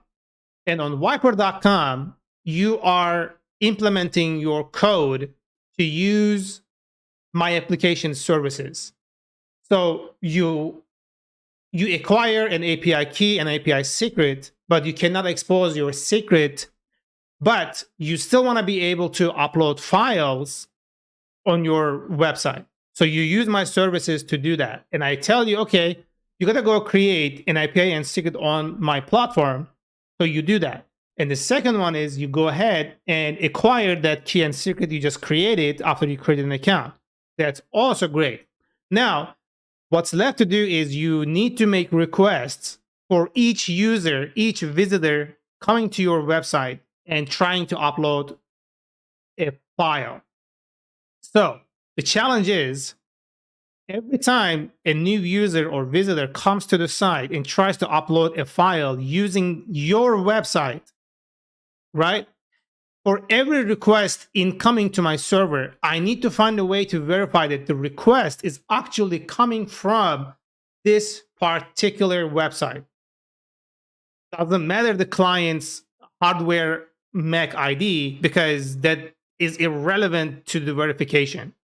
What is relevant to the verification is if there is an actual way to authenticate if the request is initiated from viper.com, not a spoof. That's what I'm trying to achieve. I hope that makes sense. Collaga del Colato, thank you for the follow and welcome.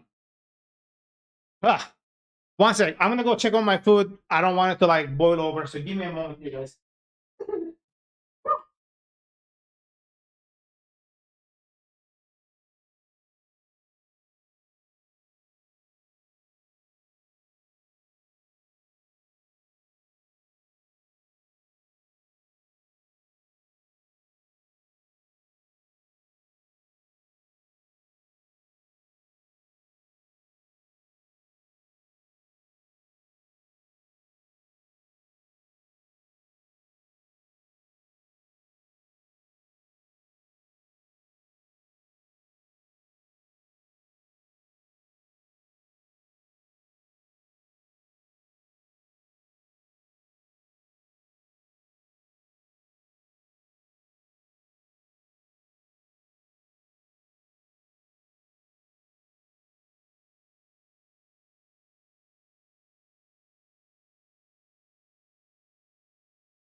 My food is pretty much ready, so I'm gonna probably take a little bit of a break to go eat my food.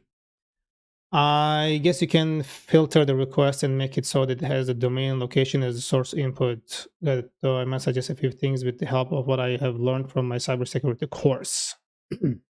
So I feel like I can take the recommendations, but I feel like if this sounds like what I'm looking for. If I can figure this out, I might implement this.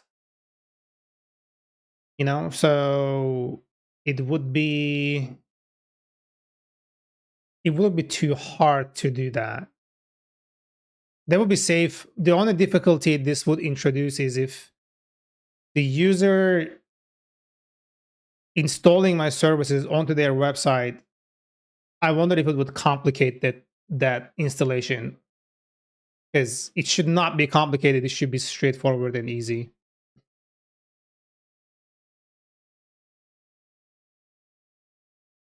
Uh, hmm.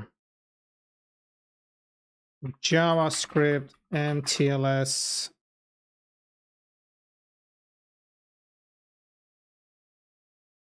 An example. Using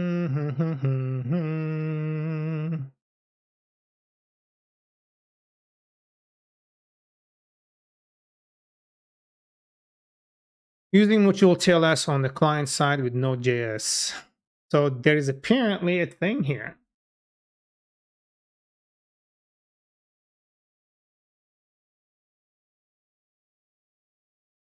Boss Sir Play, welcome. Hey, Mr. Hacker.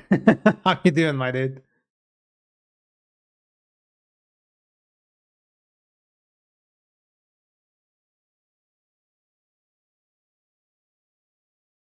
Welcome, welcome. I'm gonna take a little break to go eat my food because I'm genuinely starving. So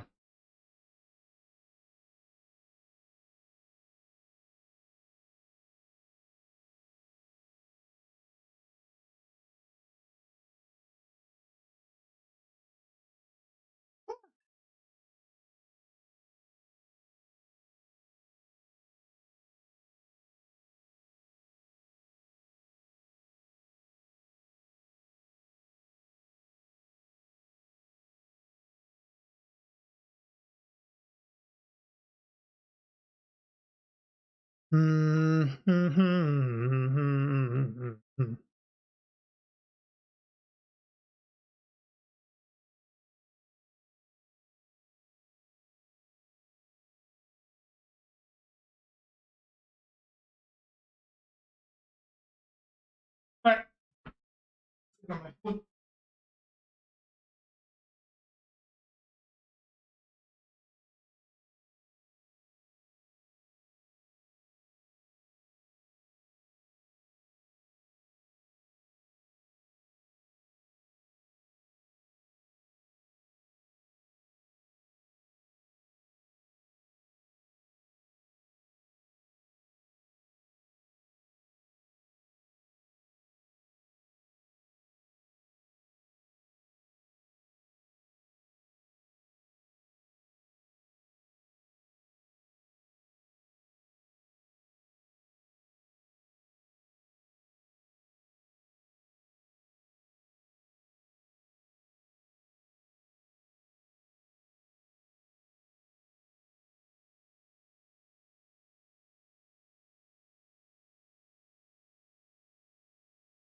Okay, I made my spaghetti. My food is ready. Now I can eat it.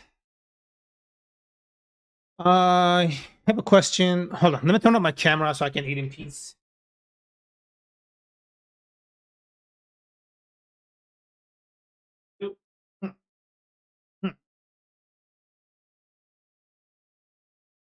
I have a question with regards to a project I'm currently working on. So I want to create a very simple connection between an app which I'm building to my virtual assistant. So in terms of creating an API, how do I do that? Like, what are the things I need to think about in order to truly establish a connection between my app and virtual assistant?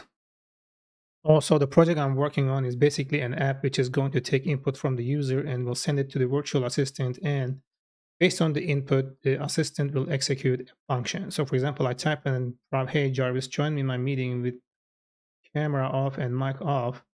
And the plan is that information is going to be sent to the virtual assistant on my laptop, and it joined me in the meeting with the camera and mic off on my laptop. Yeah. So, mm,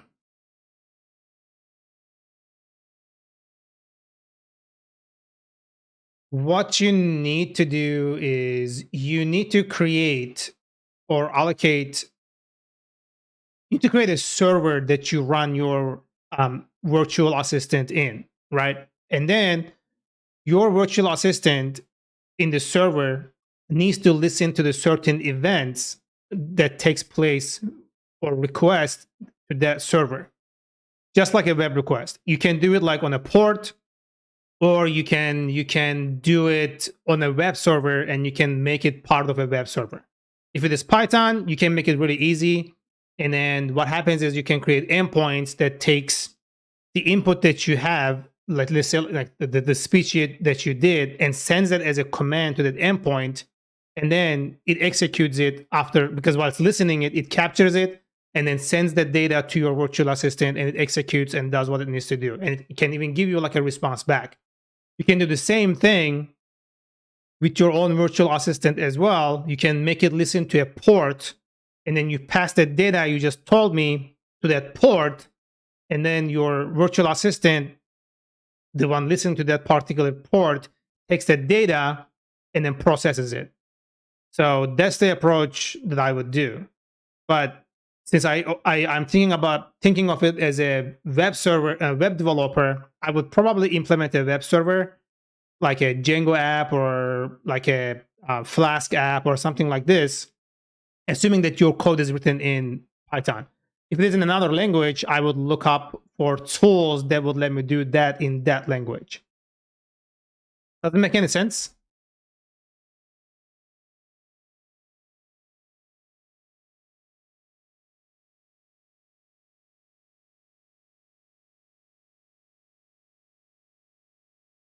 What about Nginx? Do you mean Nginx? Yeah, you can do it in Nginx. I mean, if you meant Nginx, you can do it in Nginx, yes. Because Nginx is a web server. Then, yeah, Nginx should work, yeah.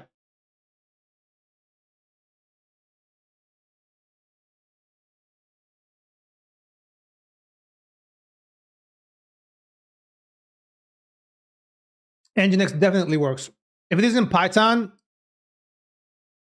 Nginx and Python is 100% compatible. Like my application right now that you are looking at runs on Python. Yeah, Nginx is a server engine. So you can assign and open and close like certain ports, and then you can make requests to those ports. So it will work the same way. It's completely configurable.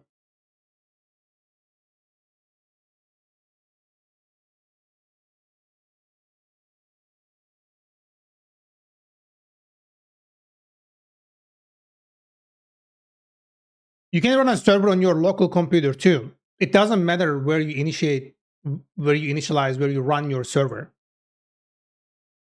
It's wherever you put it.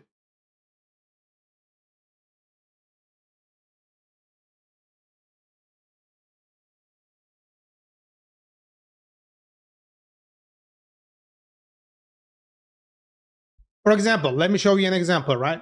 So this here is my local Docker setup, right?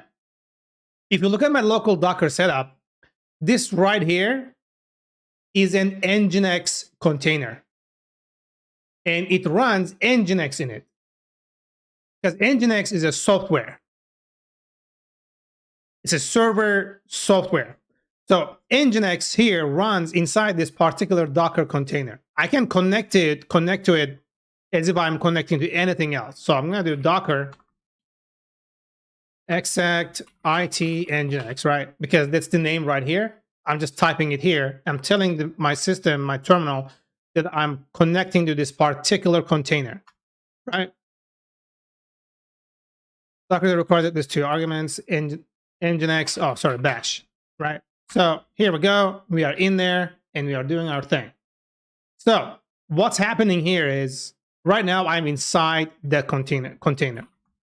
And I have Nginx installed here, which is a command, which also shows up as a command line argument, right? See, Nginx is installed. This is the one that's actually running my entire application here.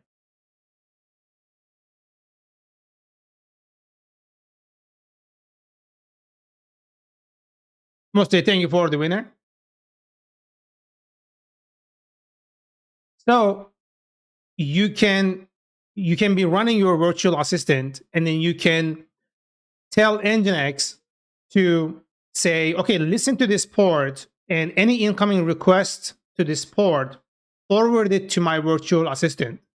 And then you pass the data along with everything else, and then it will do its thing going from there. Carrie, thank you for the melody.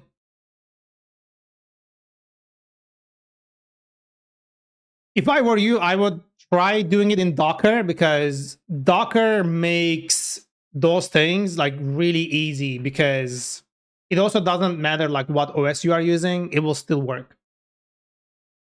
It's OS independent. It works on Mac, Linux, Windows, doesn't matter.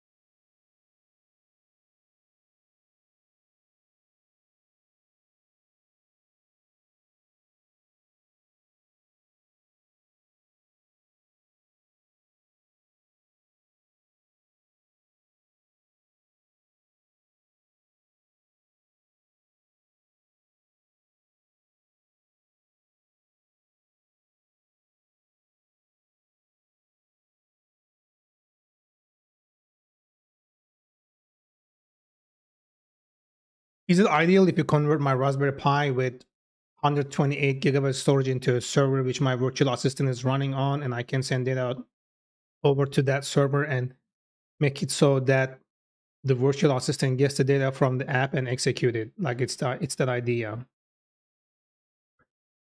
Um, so long as like the Raspberry Pi is able to, you know, hardware wise, resources wise, so long as like it's able to do that, yeah.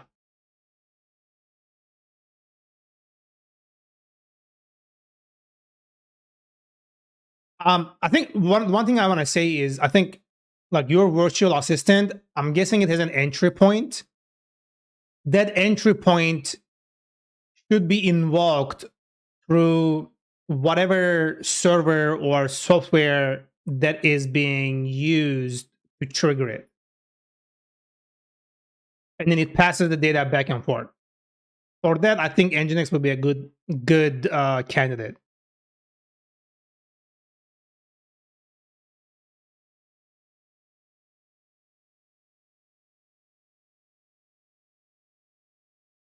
But one question is, if it is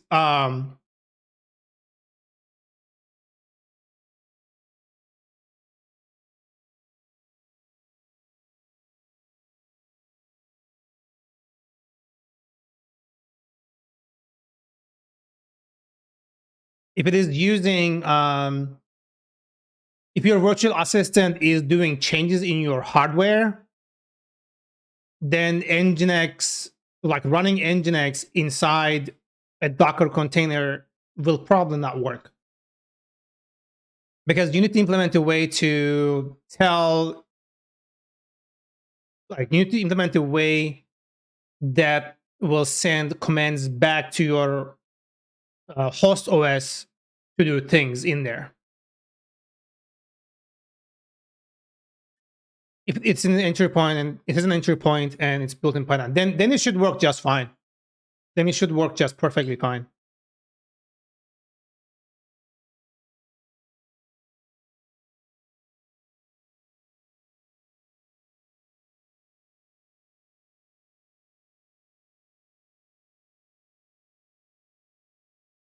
Have you ever looked at the software that what you gonna call this thing, like Alexa uses, or Google Nest uses? I'm pretty sure like there's got to be an open source version of it. Kaiser France, thanks for the 10. Stay safe, appreciate it. Thank you, thank you, thank you.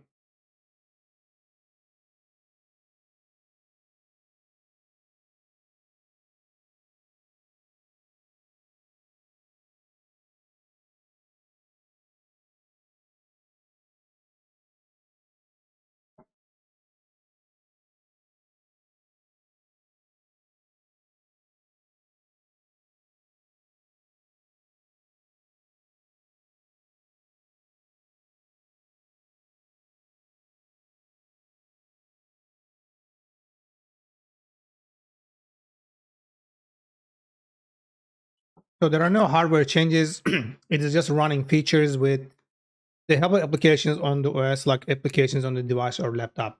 Then yeah, then you probably have to run it outside of a Docker container, because it will be like a lot of additional work to create back and forth communication between the Docker and the host.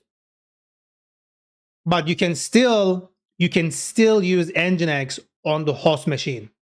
It will still work.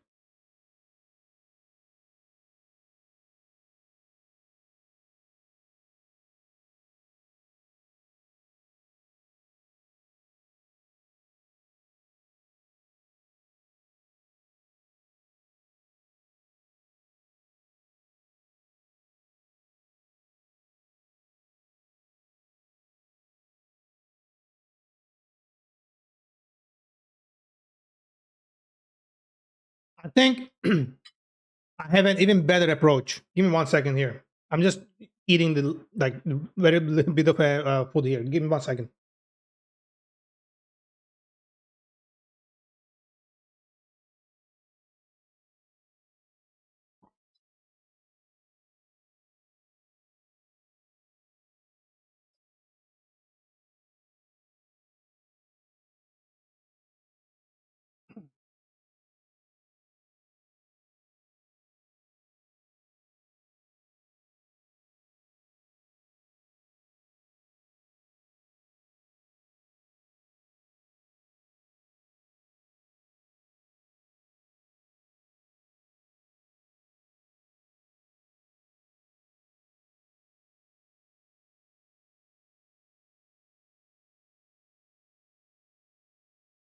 Mostly, thank you for the 1,000. Let's go. All right. Look. I think let's just check this. Let's just test this, right? Um, Linux call execute Python file on voice prompt. Run a Python script with an Alexa voice command.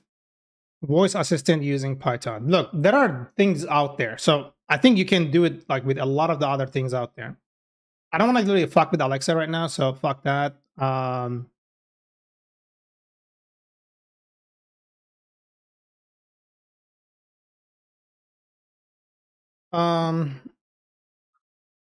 Linux voice prompt.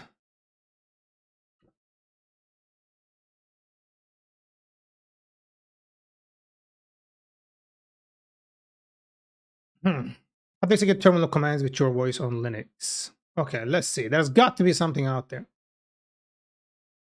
Voice.json is a collection of command line tools for offline speech intent recognition on Linux. It's free, open source, and supports 17 human languages. How hard would it be to use this tool to execute terminal commands with just voice? It turns out not very. See docs for full details of Voice.json installation instructions. If this is in Python, I'm gonna be so fucking happy. Okay, it runs on Ubuntu, so this is perfect.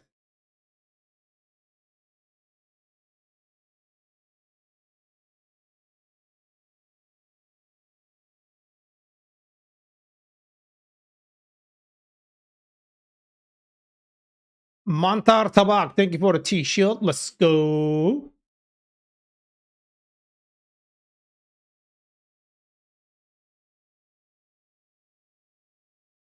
Damn. Yeah, there you go. I think this is like, you can use this. I'm pretty sure there are like other voice prompt, Linux voice control. There you go. PyCache, meaning this is Pi. This is Python. Yeah. Hold on.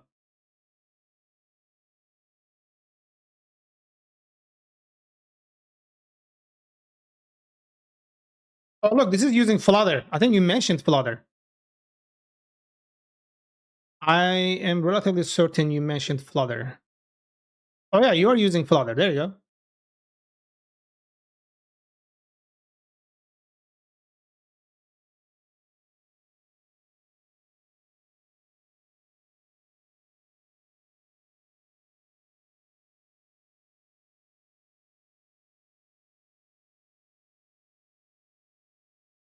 I actually took a massive risk building this virtual assistant as a university project because it was supposed to be done in a group project, but I went in solo because no one wanted to join me and the teacher failed me for the project. But then when I spoke to the head of the course, he gave me 90% for the assignment within 2 hours. My app is on Flutter. All right. So for the user interface, it is using Flutter, which is cool.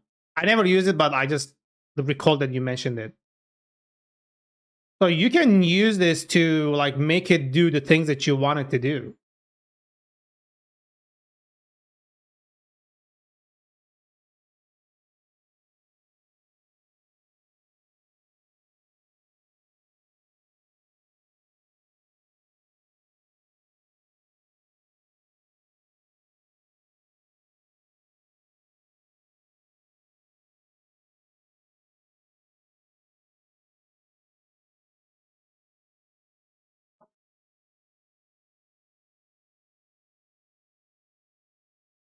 I mean, I'm pretty sure there are like other things that you can use, but this looks like this is um, pretty straightforward and it's like highly customizable. So you can even like, run specific, like write specific commands that do specific things using your virtual assistant here, right? Like open Firefox, open editor, and then it even talks back to you, which is amazing. Holy shit. This is cool, bro.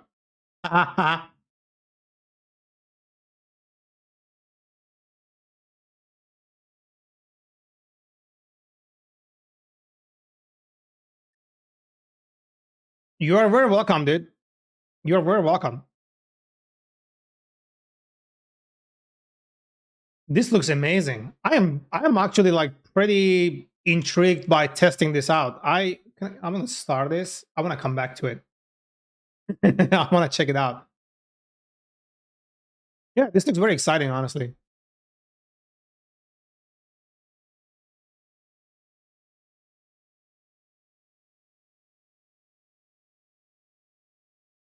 Virtual assistant talks back, and I have voice recognition system so that I can talk to the software. Nice.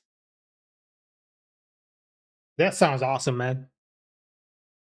But I think this is how you learn, though. Like you interact with it back and forth, doing this, doing that, and then things like shape up over time.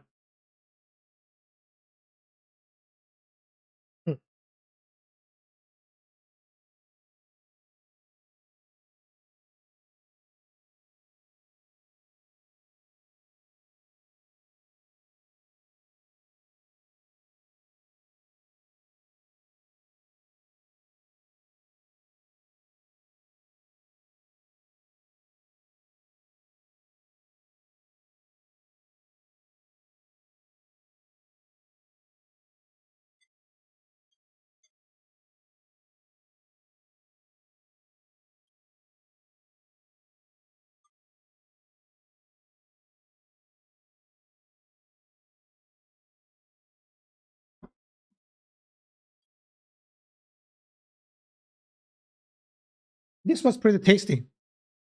I feel like eating more.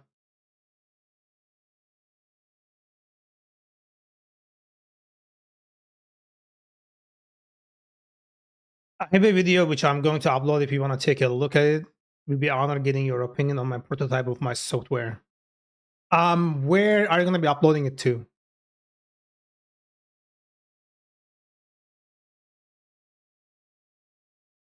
Also, like if you are planning to go online, like next couple of days, I can come check it out on your stream as well. Your YouTube channel. All right, all right.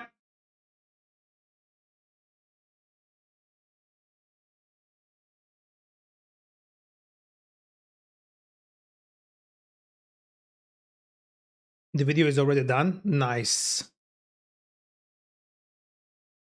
What software did you use to edit your video?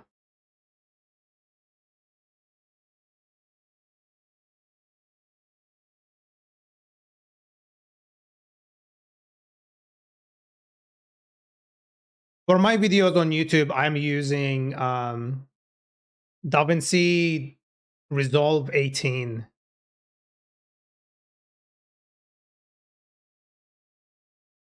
Need to upload it and I will be going live and working on the software in maybe 25 minutes. Oh, damn. I'll be on my stream for the next like 2 hours and a half, most likely. I'll try to catch you like after I end it though. I don't think I can catch it in the next 25 minutes.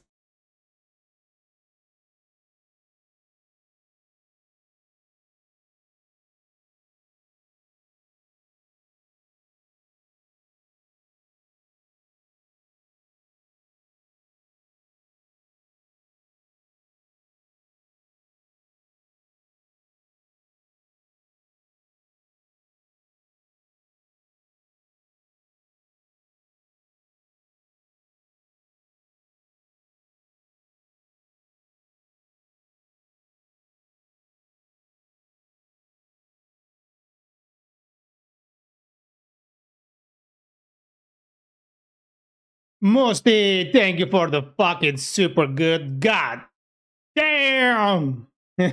Let's start level 7. Holy shit, dude.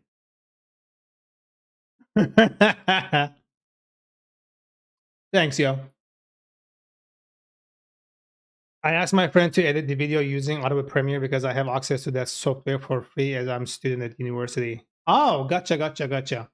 Obviously, Resolve 18 is completely free as well. It doesn't require any like membership or anything like that. It's completely free. It works on Windows, works on Mac, works on Linux. Like you can edit videos on any OS.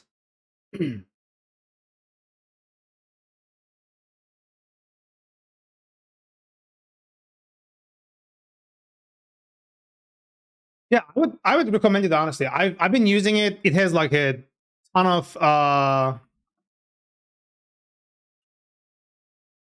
documentation, ton of tutorials, like everything you can possibly need. It is really good. They even like made actual movies released to theaters using this software. So I'll share the link with you here. There you go. If you want to look at it.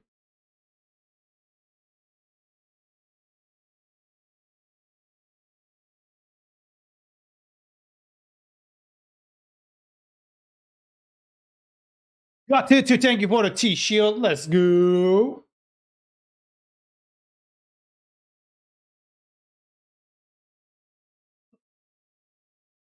Hmm.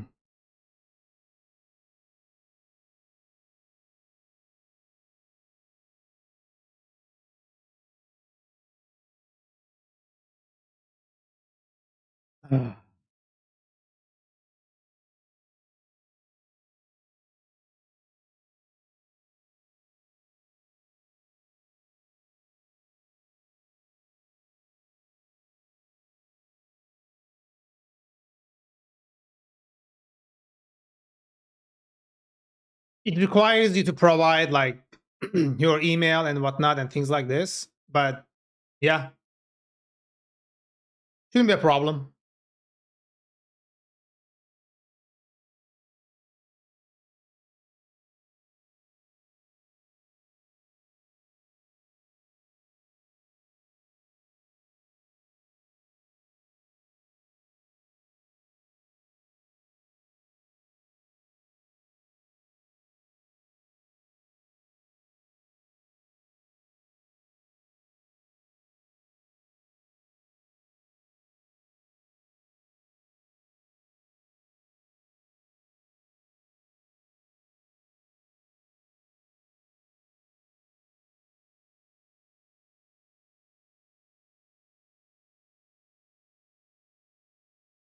All right, guys, I'm gonna put this plate back in the kitchen, and then I'm gonna continue on the work. So give me a moment here.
Yeah. All right.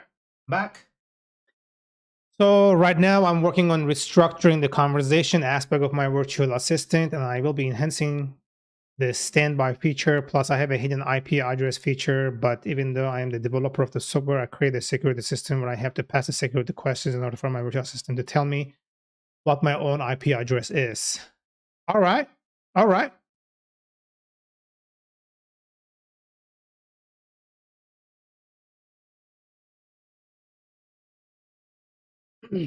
Camera is back. Back in business.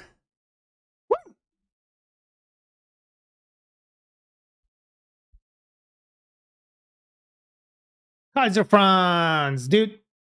How we doing?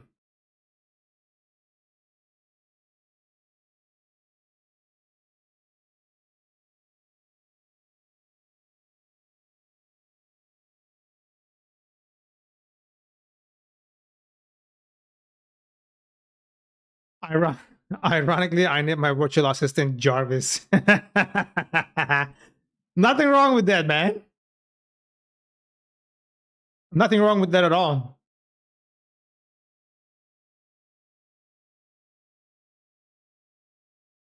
I like it. Jarvis is cool.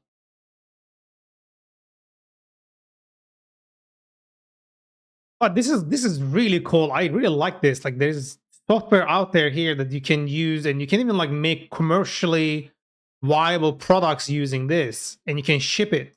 That's insane. I like this a lot. You can like even tie this to an endpoint where it would automatically update and whatnot. So you can do like remote updates. But I have to rename it if I want to take my software out in public as a company. I think that shouldn't be too hard.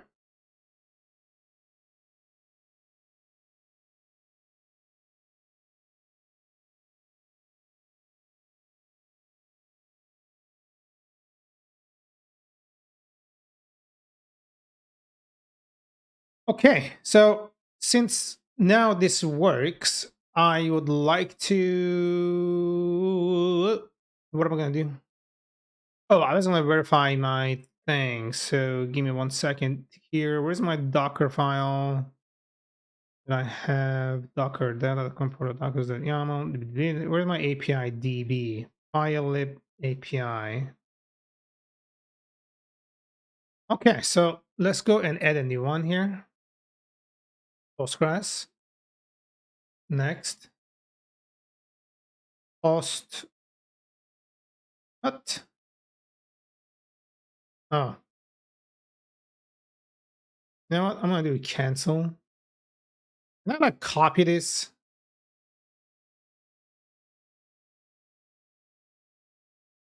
Oh, it's just a name and the authentication is different. Okay, so I can just do the same shit then. Next, 542 Postgres username. Database name, file API. Marvel is 100% gonna come at me because of the name.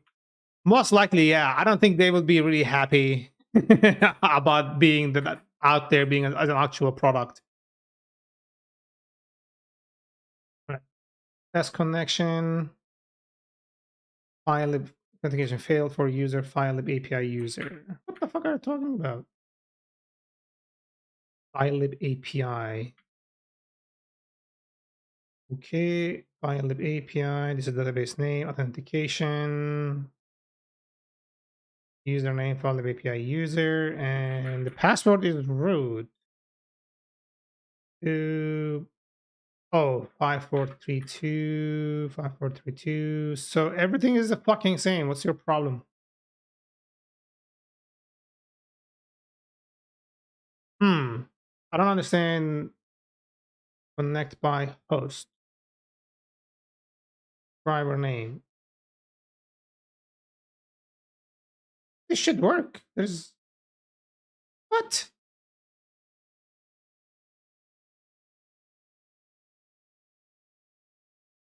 This doesn't really make any sense.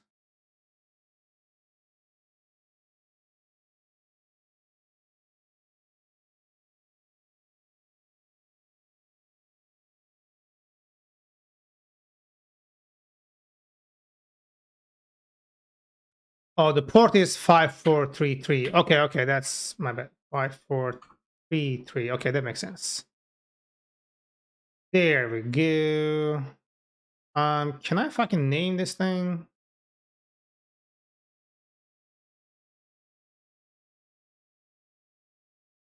Next.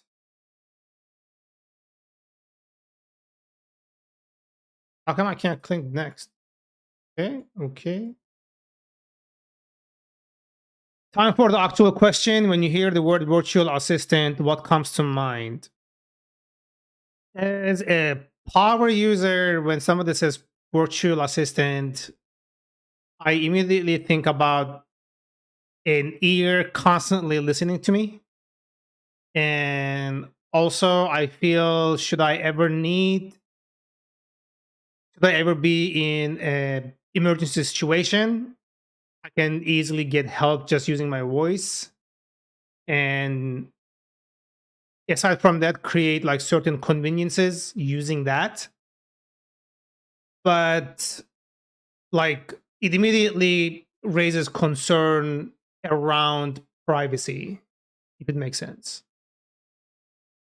I find it helpful if there's assurances for privacy.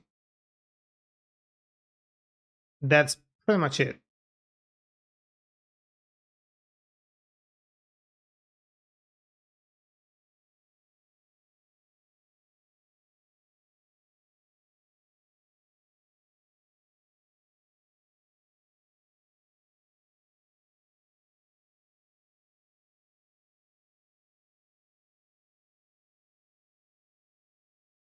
Hmm. Okay. Docker exec IT API manage.py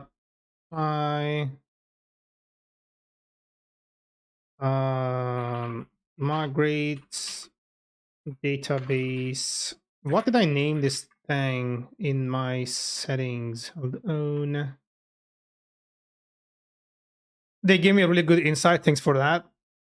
You're very welcome. I think like the main reason as an individual on my end that I'm not buying any of those virtual assistant devices, I don't have Alexa or anything like that, I don't use them in the house, is because a lot of the news I read around the leaks where like companies consistently and like shamelessly listening to everything you say, and then You don't really have a control over your own data because of that. Like even on your phone, like it's already like, intrusive enough, and somebody that's in your own house that's constantly listening, you have no control over like what it gets to collect, what it doesn't get to collect. That's just a bit of a too much of an invasion of privacy for me. So if I'm ever to consider getting such a device into my own house, it would be something that I would have absolute insurance on my privacy. Even the fucking Roombas takes pictures of people and send them to their fucking servers. Like given that, like how do you ensure that you are not gonna be suffering from it, Mostly thank you for the winner. Let's go.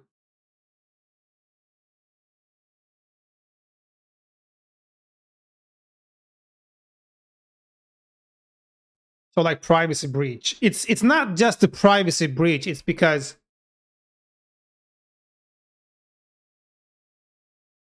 if a company said, Justin, we have this virtual assistant, it requires you to talk to it because it needs data to function, which I understand, right? It needs to hear something. So you have to pass data to it for it to function.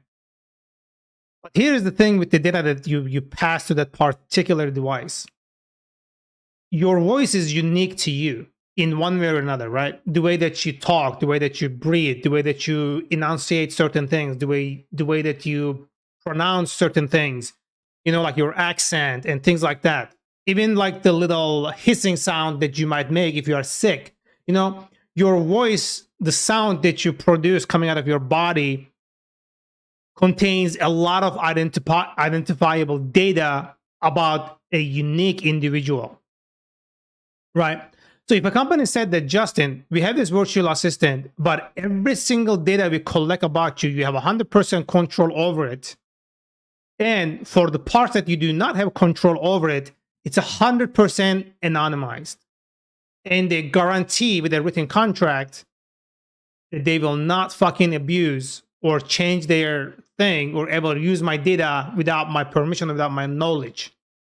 Right? That would be something I would consider. But there's no company out there like that, because usually when a fucking thing is like that so cheap, like you're buying like Alexas and shit like this for like what, $30-$40, like there is a catch. And the catch is that they keep collecting all the data about you. Every single prompt that you made, every single thing that you said is stored somewhere, and you have no control over the data.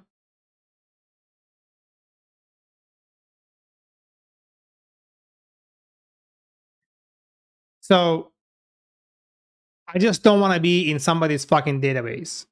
What if I got kinky with my partner? What if I'm into some weird shit, but because these motherfuckers were just there constantly listening, they recorded that, and now I have something to worry about. I mean, this is just one example. Guys, thanks for the T-Shields. Appreciate Prodigy and Maj BLW 3333. Thank you, thank you, thank you, thank you.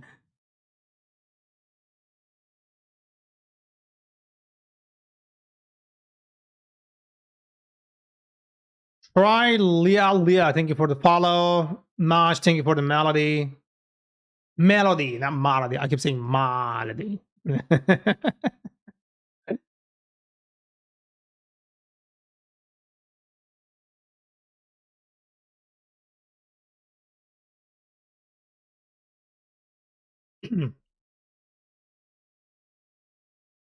um. Oh yeah. Where is my settings? Settings. File lib. I don't remember what I named that database thing. So let me go check this out. Databases.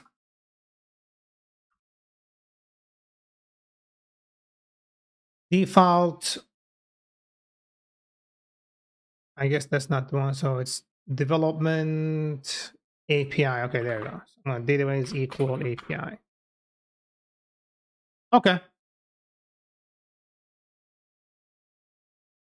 What are your expectations for a virtual assistant?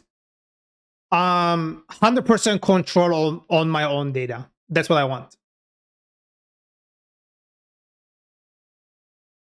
100% control on my own data. And the second, this is like another thing, is the device that it comes with, like a Google Nest or whatever, there should be a manual switch that I can disconnect the microphone.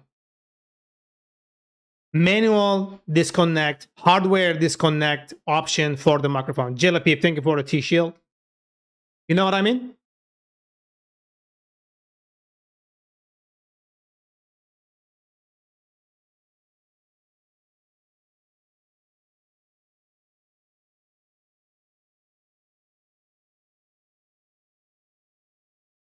Like if I don't want to turn it off, but I want to just say like using a toggle, I want to disconnect the microphone from it. The only microphone that it has, I want to disconnect it via hardware to make sure that nothing is going through, right? I want to be able to do that. And I want to be able to see every single prompt I made. And I want to be able to delete all my data whenever I want without repercussions, without like making it difficult for me to do it. That would be a way to go. Right now, there is no virtual assistant service out there. There is none that does it.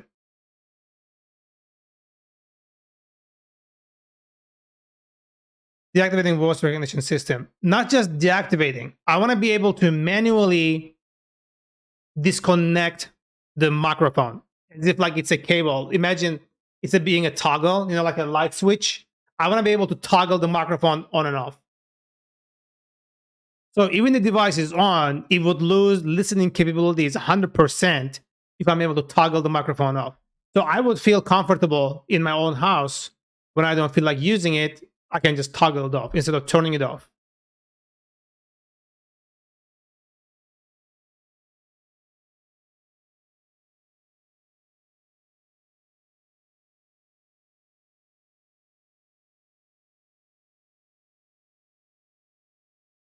Metal, thank you for the T-Shield. Guys, thanks for the T-Shields. Appreciate it.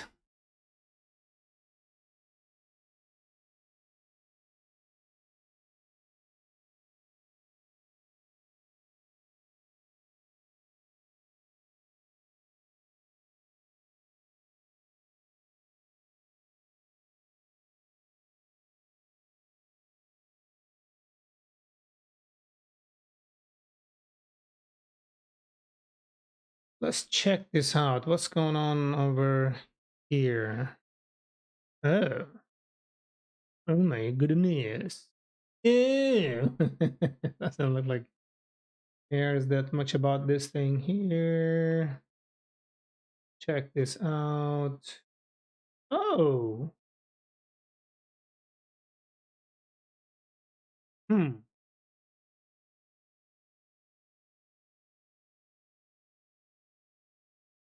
Okay, really weird.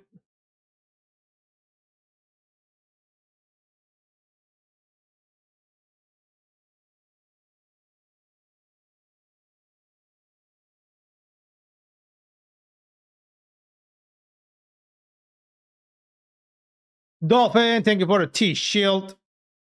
Guys, thanks for the elixirs. Appreciate it. Thank you for the melody. Yeah. So Viper, by the way, if you're getting confused, like, okay, what is he talking about? I am streaming on multiple platforms right now. I am online on 4 different locations. I'm live on YouTube, live on Twitch, live on Trovo, and live on Kick. So if you ever think like, okay, who the hell is he talking to? It's because there are 4 different chats I'm looking at.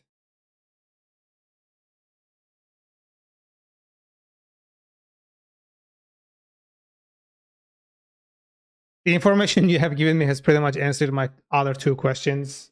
I'm glad it helped.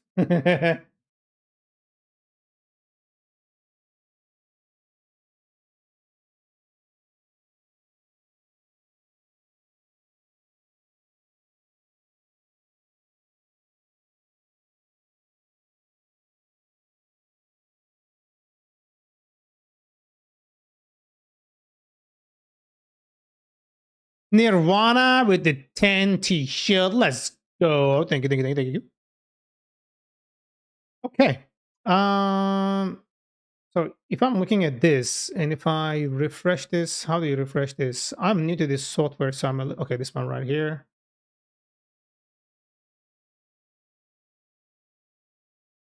I should have my tables now. Come on. Come on.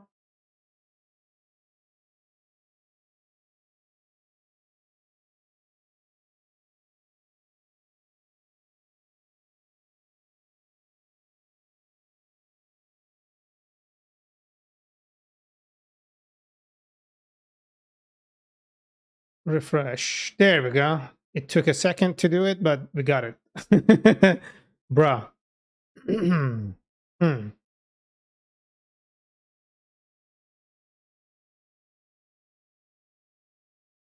Or API cred. This is the one right here. So I think I have to get rid of this. Yeah. Yeah.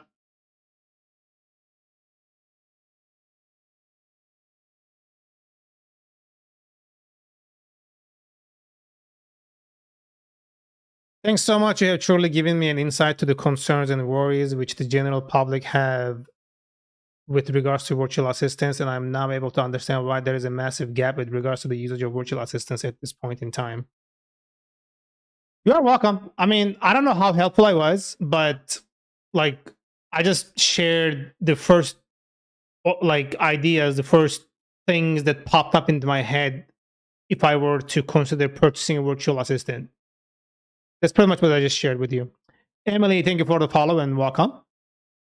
Actually, I need to do. Okay, let's start this. Musti, can you create a box for me for the followers? Please.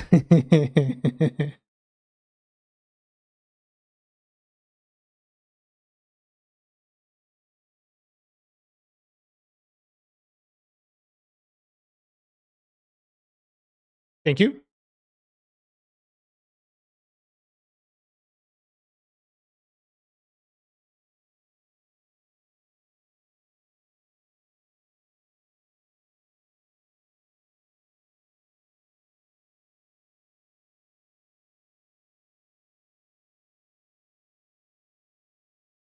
Dun, ta, ta, ta, dun, ta.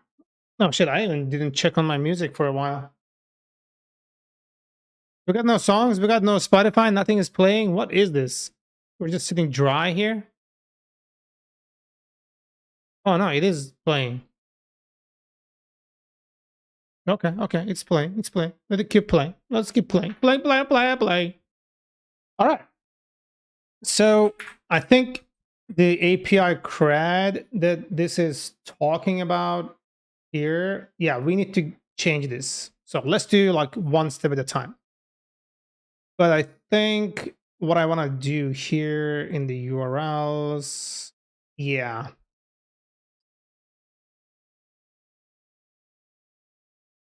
yeah, huh, hmm, hmm.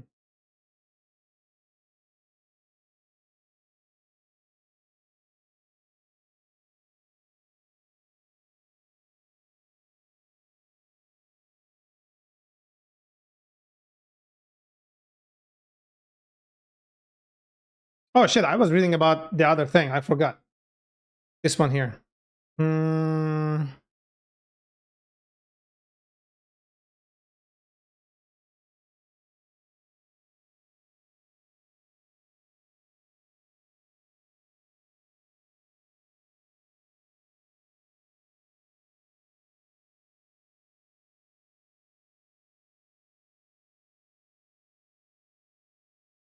I don't know how to do this, yo.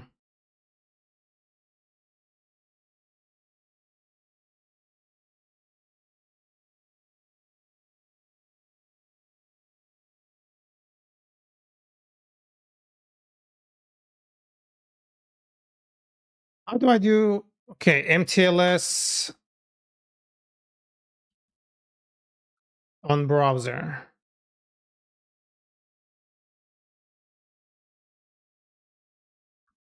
Configuring the MTLS browser certificate.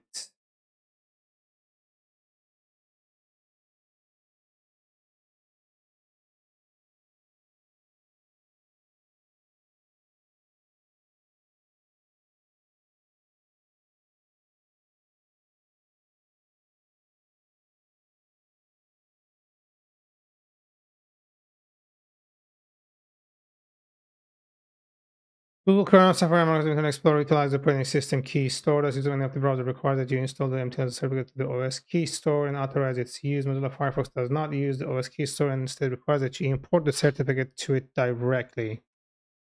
I installed the certificate to Windows 10 browser installation for Firefox. Firefox, click the Firefox browser menu options, privacy in the browser. And that's not really gonna work.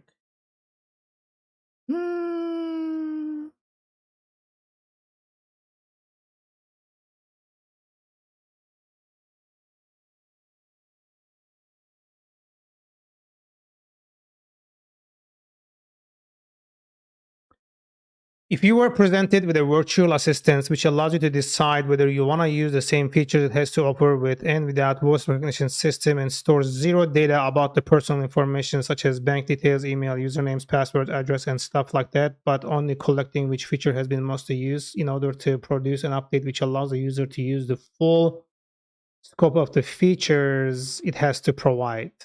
Would you be interested in what are your concerns or thoughts on that? Yeah, I would definitely be interested, but I still wouldn't buy it unless I can manually disconnect the microphone. Like, I need to be able to cripple that device 100% entirely before I put it in my house.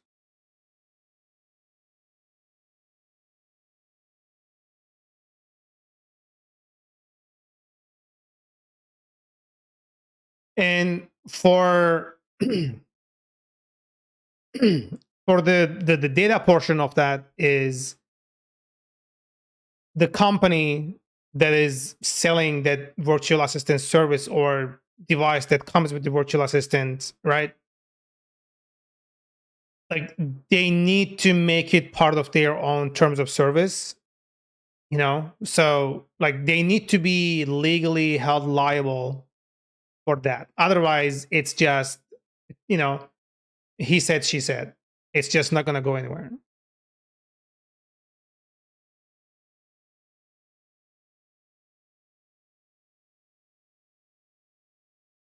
Because it's all about insurance, right? Like, it's all about insurance and keeping your word. If you say that, yeah, we're gonna do this, okay, you're gonna get my business today, but 2 days later, right? You say day one, oh yeah, to all our customers, we are never gonna collect any personalized data, and all the data that we're gonna be collecting is just that which features are being used and which features successfully completed, and then which is the highest in demand, which one failed, and things like that. There is nothing personally identifiable information stored, not even the voices that you spoke, like that you created, with your mouth. But 1 year passes, and all of a sudden you say, "Yeah, we are changing our policy," right?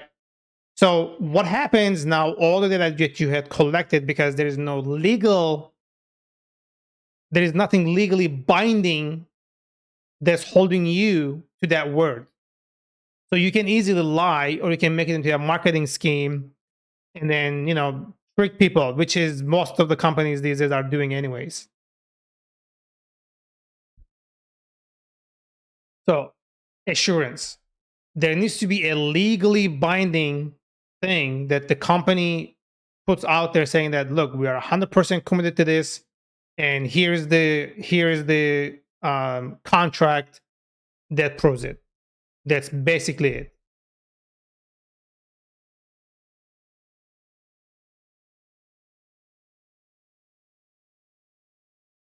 It's like pretty much me coming to you, and then you are telling me, look, I have this laptop that I'm going to be selling, right?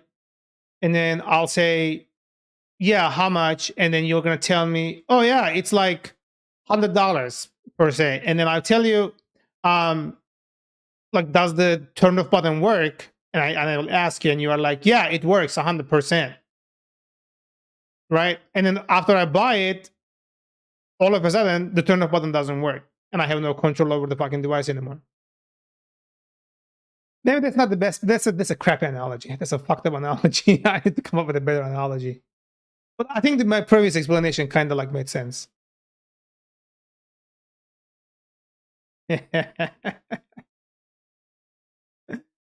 So my analogy is just straight up fucking nonsense, bruh. Ooh.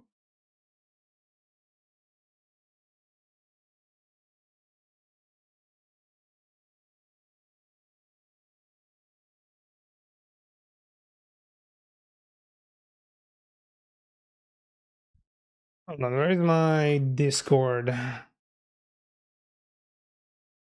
There's a new update. Are you fucking kidding me?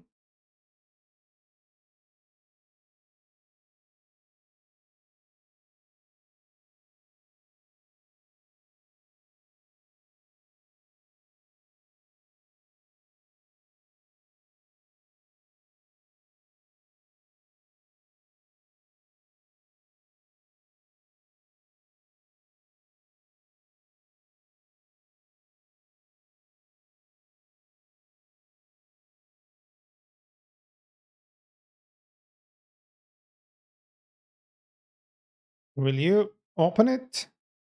Why would you open it with this? You dingleberry motherfucker.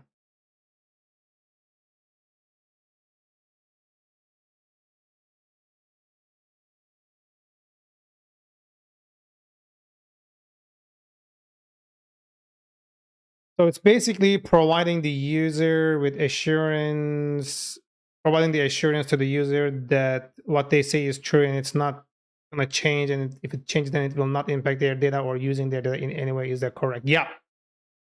Assurance on the data.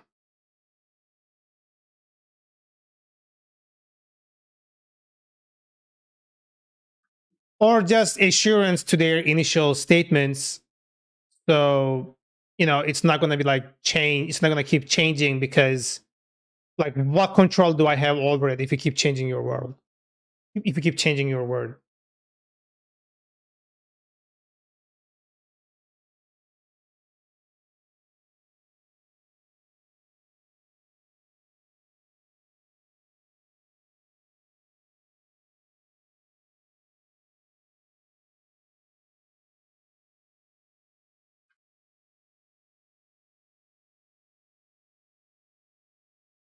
But usually, I know I'm saying this, but from a company or from a business perspective, that is not a feasible approach. I wouldn't consider it a feasible approach because I don't think any of the investors out there would invest in that company when they know that they cannot legally collect user data.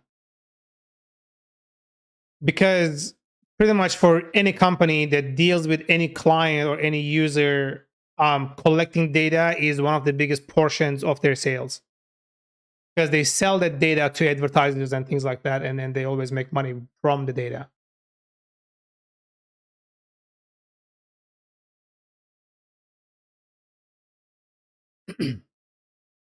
So would you say of the ways a company can give an assurance to the user is by having a case study which shows that no data is impacted despite the change of the business model? Case study, not so much. Legally binding assurance would be in terms of a contract. That would be it.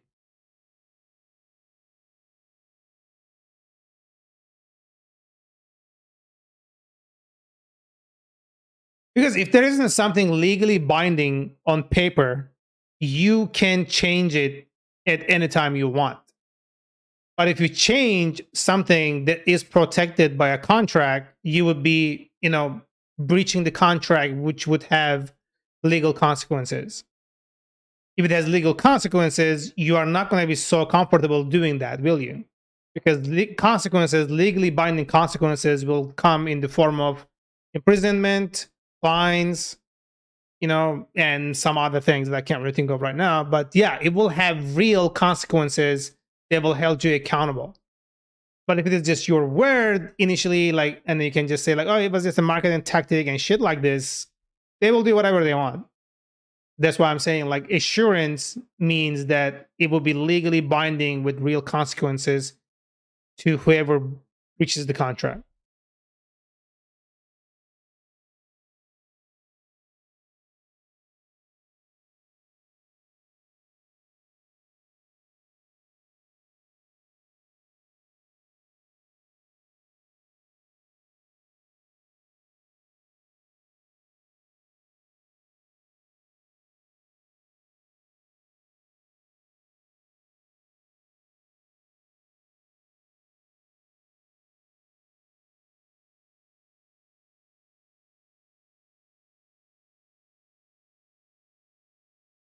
So this is not gonna do a constant authenticate user. The browser client certificate key instruction. How Chrome browser knows which client certificate to prompt?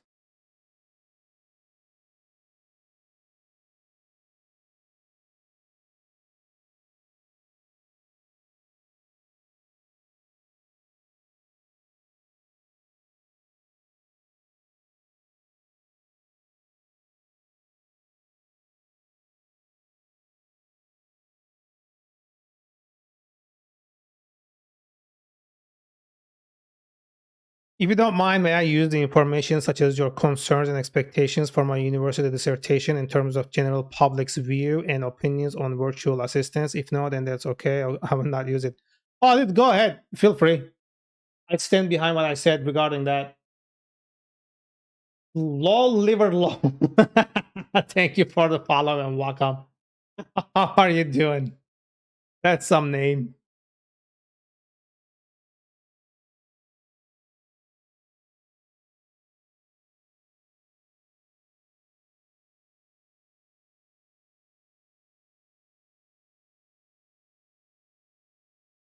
Feel free to use it, dude. This actually happened, like something similar actually happened. I have another viewer on Twitch. His name is Nick, and he was writing a thesis, and he we did a lot of brainstorming together, and he used me as a source on his paper. And it was so perfect. I was so happy to see that. That was cool. My name was there. It was very interesting.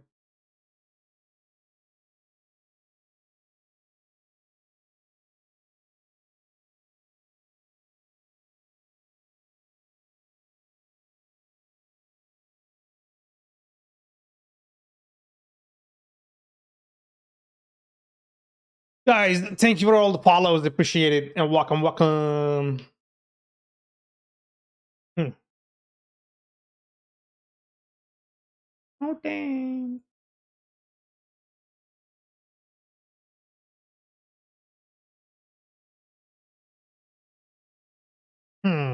MTLS client side.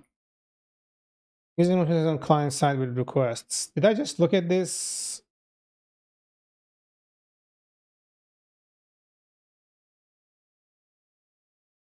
What? No, client side.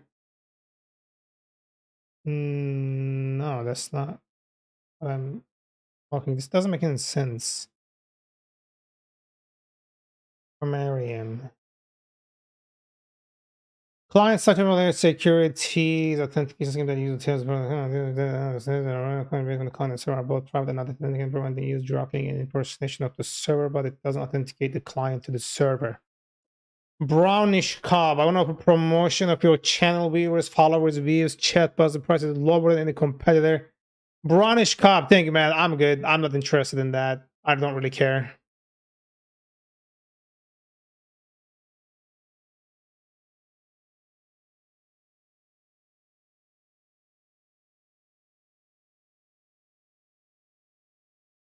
Yeah, that's about.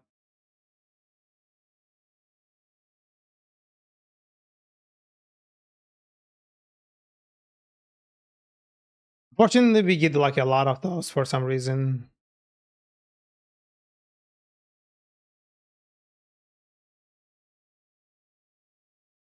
Musti, thank you for the T-shields. Let's go.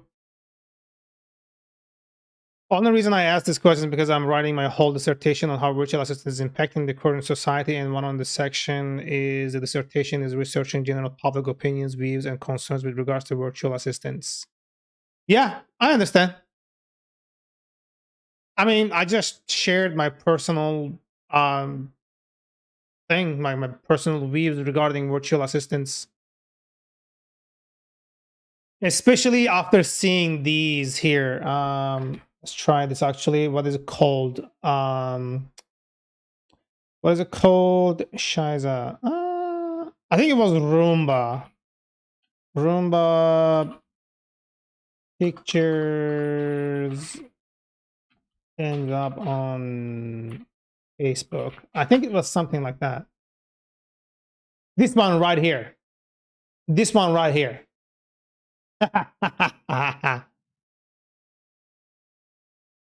This one right here. After I read this, I am like, fuck this nonsense. Yeah, this is a real thing. A Roomba recorded a woman on the toilet, had the screenshots of it ended up on Facebook. Like, you see what I mean? That's the thing. Like, once your data gets out there, there's virtually nothing you can do to stop shit like this. So when you have a virtual assistant in your home, what happens is that, you know, it's constantly listening and you don't know what exactly it's constantly listening and it is sending back to their servers. You just don't know it. It's not something that you can visually see or inspect or anything, right? So that's what I'm saying. Like, you have no control over it. It just makes me like really fucking, you know, timid about this. Like, yeah, do I want something like this in my house? No, fuck that noise. I don't want it. And for this, did they pay anything? Did they face any consequences? Nothing. Nothing happened whatsoever.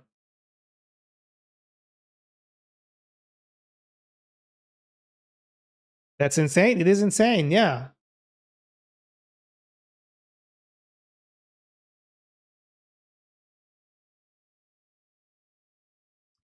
Victor, how we doing? Welcome.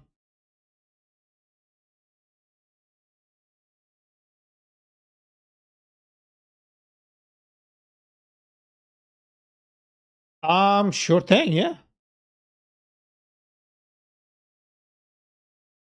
I mean, a quick Google search will like give you multiple sources for this, because this is how I like Roomba pictures ends up on Facebook. I Googled this and then these are the things that showed up. There's like tons of links to it.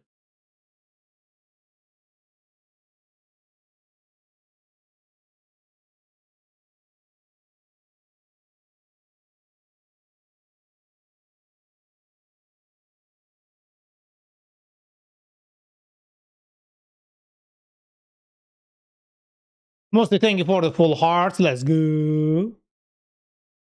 Mostly thank you so much. You're welcome, dude. I mean, this is just one example. Tesla is doing the same thing, for example. I would never buy a fucking Tesla.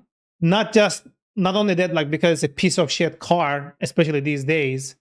Also, like, the amount of fucking software related incidents that it's causing, it will keep causing in the future. Like, no way.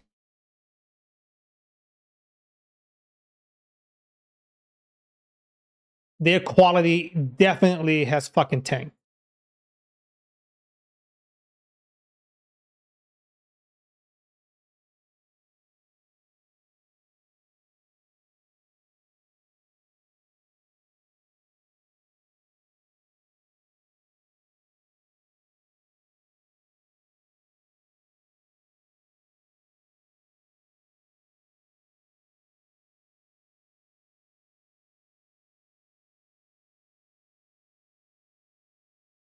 I said I will be going live in 25 minutes, which was going to be 12 a.m., but it's now 12 a.m. for me and I'm still here.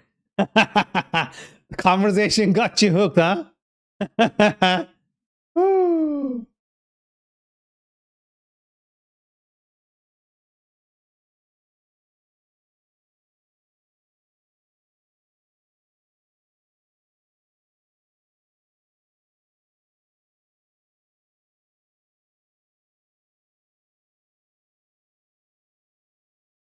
100%. Hell yeah, man. That's crazy.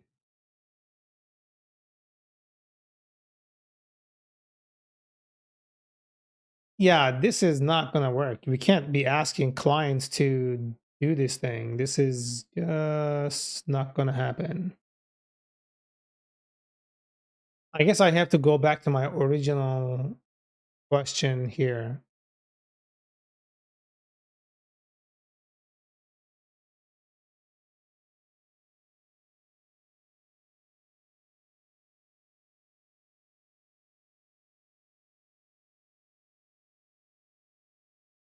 I was just trying to build up the courage to ask you if I can ask those questions to help me with my dissertation. Was a little bit afraid. Ah, you did just fine, dude.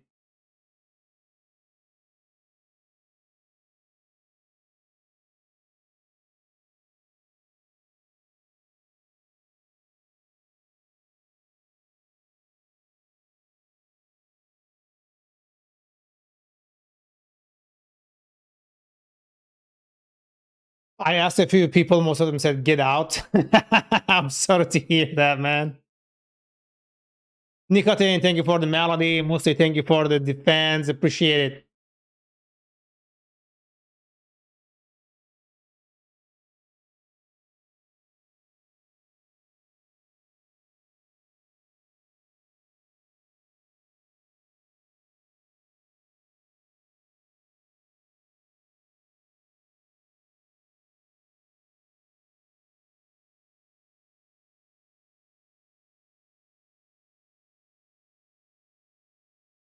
Musti, thank you for the minor gamma powder. Salute and power. Thank you, thank you, thank you, thank you.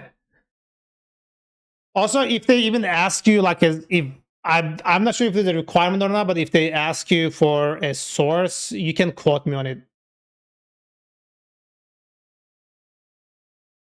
Angie, thank you for the T shield. Let's go.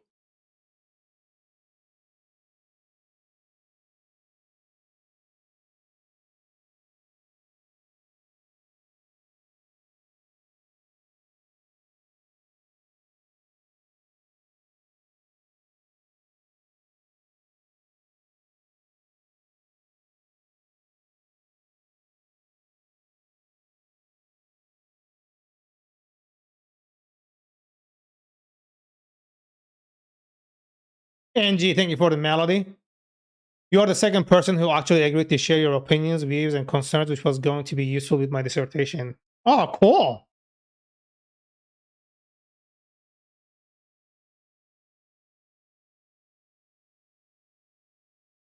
There's got to be a way to do this thing, dude. How to check an HTTP request? Whether request is zero from a system. Verifying the source of a request. Verifying the source of a request. No. Close this. Okay.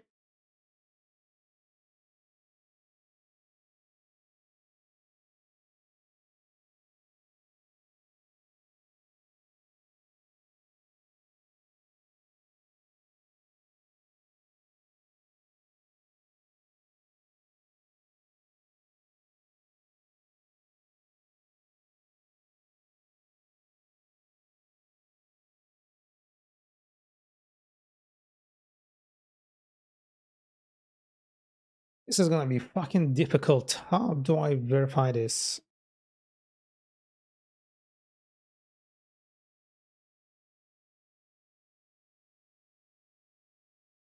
Last thing before I go, it would be an honor to hear your thoughts on my prototype. Where can I share the link to my video?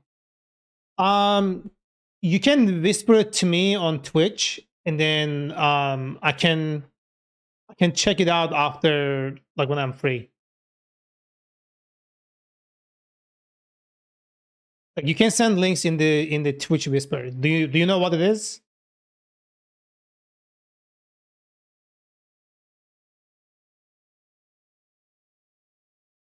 Look, it's right here. You see that?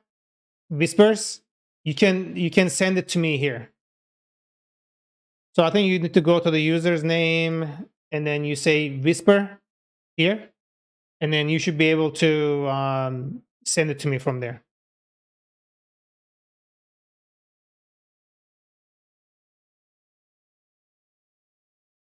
So that way it will be, you know, like private and whatnot.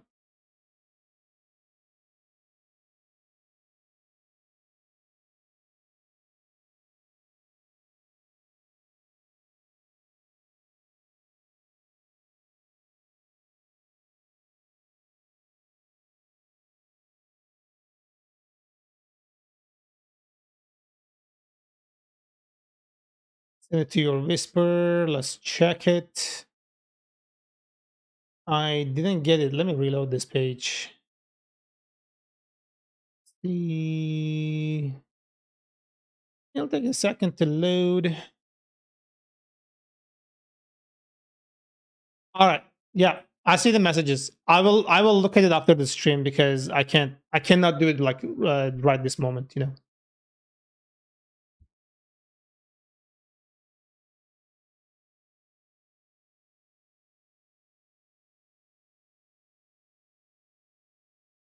Thank you, thank you.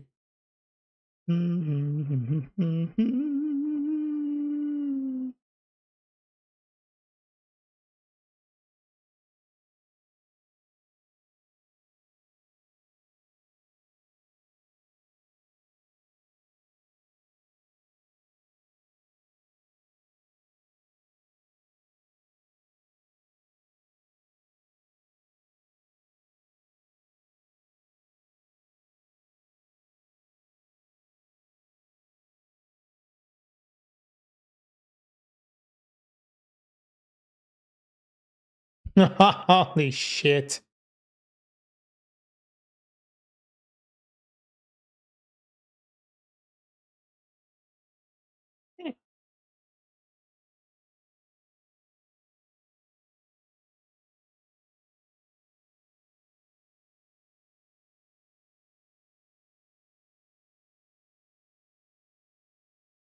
Ah. Oh, okay, okay. So hold on, shit! I keep forgetting to check this thing every time I switch my browser. Like I know I'm there for it, but I keep forgetting it. Okay, we have about 90 minutes before I can end the stream, which is not bad, you know. 90 minutes, not bad. Oh, my legs! It's 8 o'clock. My cat is still outside. Thank you so much. Had an amazing time. I'm gonna go work on my conversation function and the standby function. CMN, respect to you. Of course, dude. Take it easy and thanks for coming down. Appreciate it.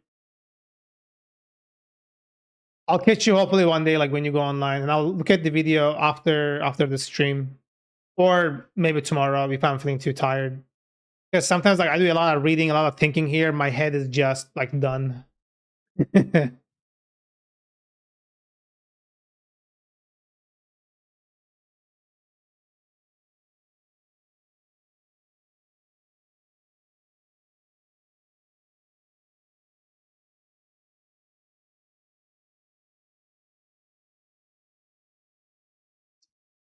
Sorry for too many questions. Nah, dude, like I told you, I'm okay with it. It was a pleasure for me to like, you know, read into that and provide feedback. Yeah.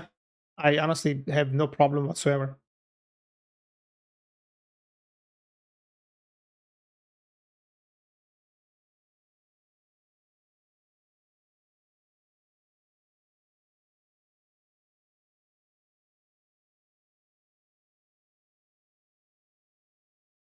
I'm still trying to find a way how I can do this.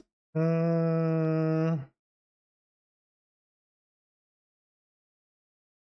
mm,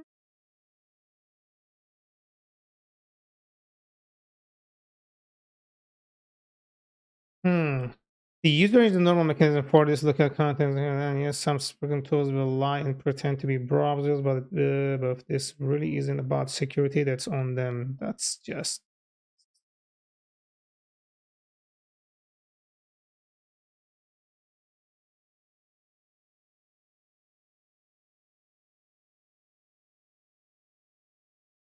verify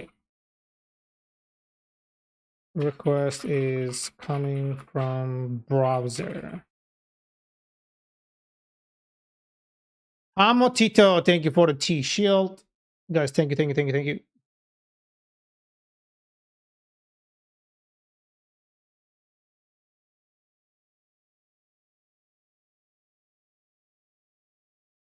Holy shit, we got 100,000 EP. God damn.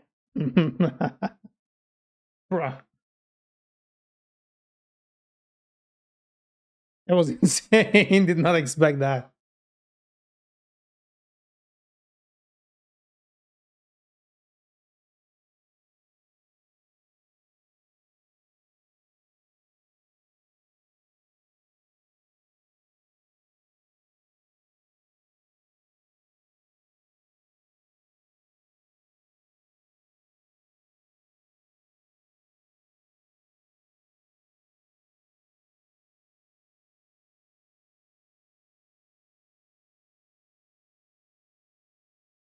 Guys, thanks for the follows and thanks for coming and joining. I appreciate it. Let's go.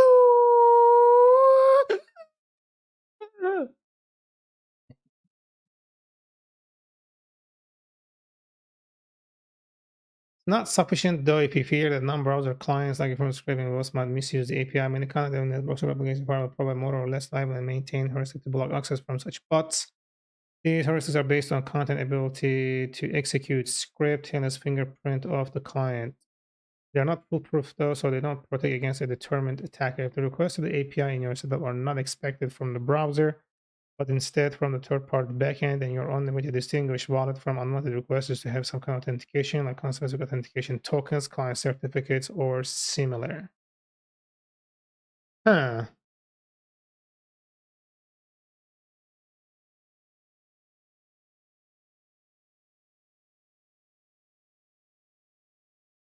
Huh. God damn it.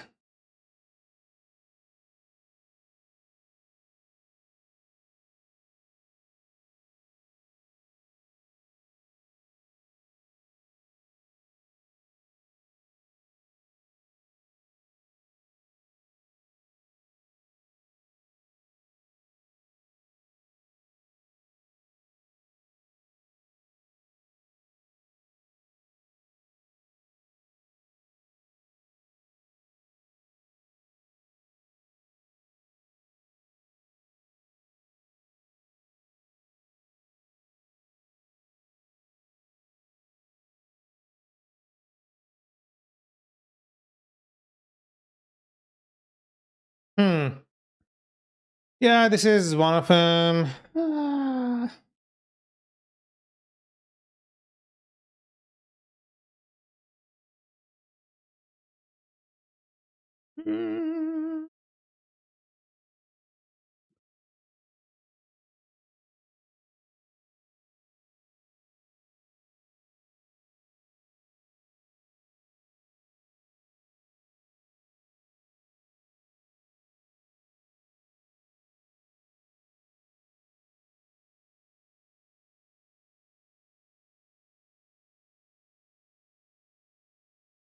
What?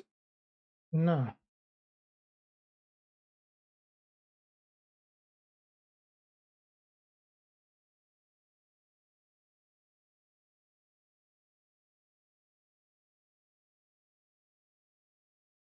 Here's that. The current virtual API needed.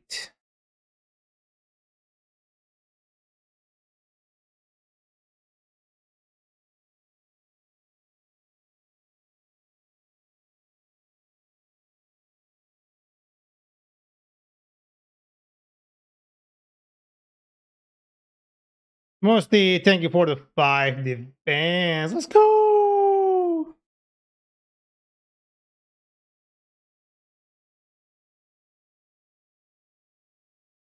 Down. All right.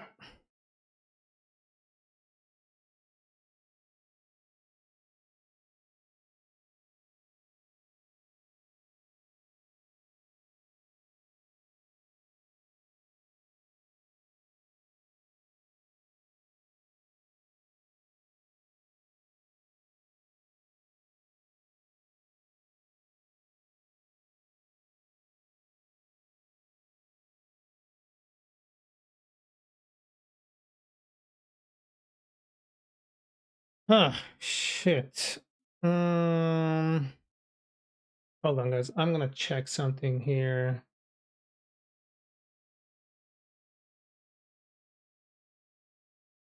Recent. Okay.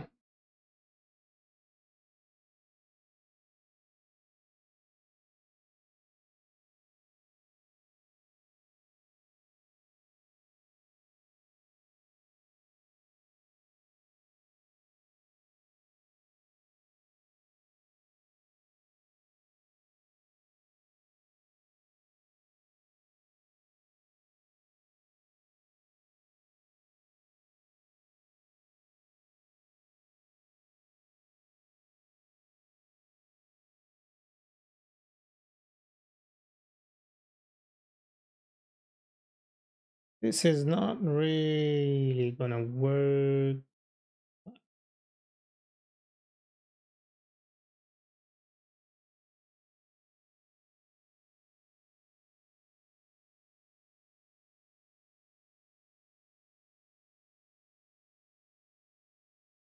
Hmm.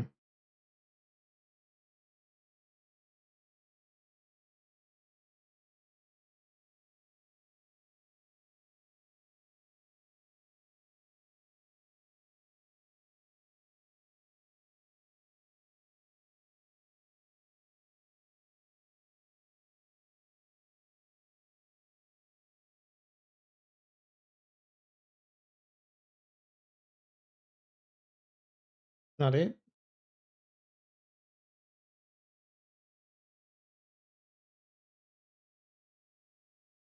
That's not it either. Fuck. This is annoying.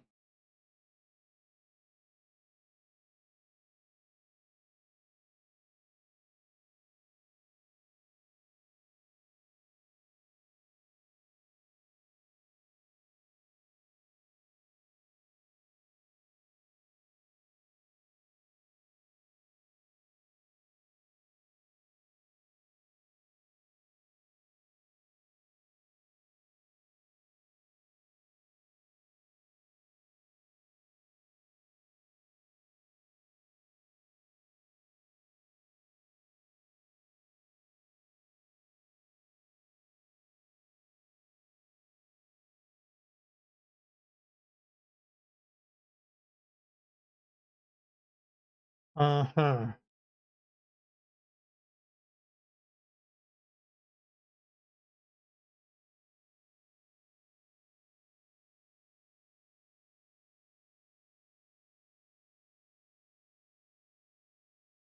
Hmm. Hmm. Hmm. I am so fucking confused. Like, I don't know how to really clear this. Huh.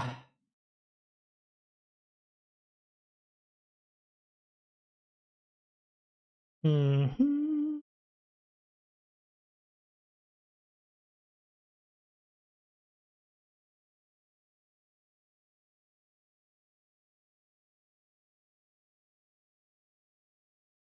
I don't know how to solve this problem. This is like really creating a lot of issues here.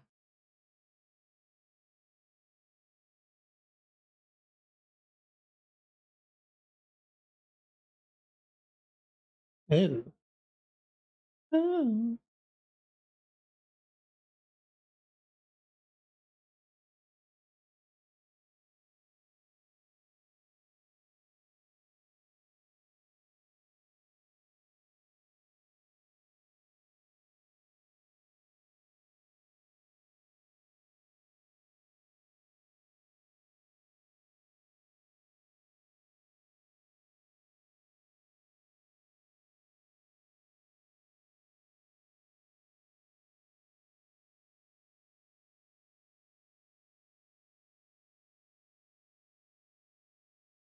Hmm.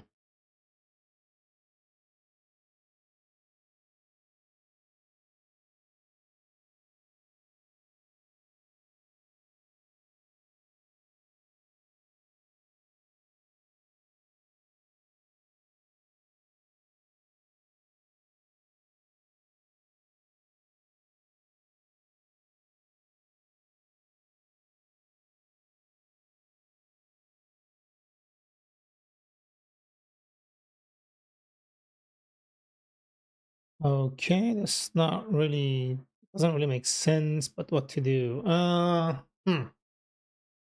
Hmm.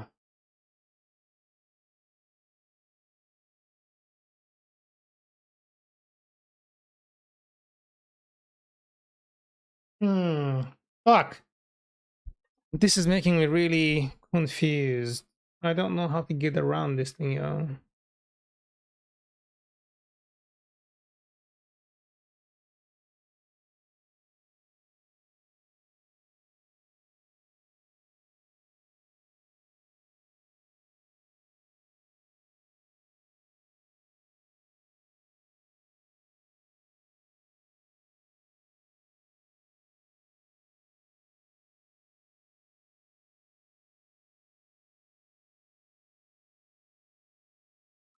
Ding dong, thank you for the T-shield.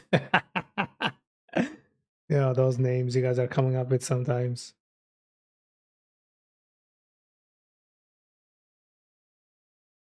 This is okay. Close this.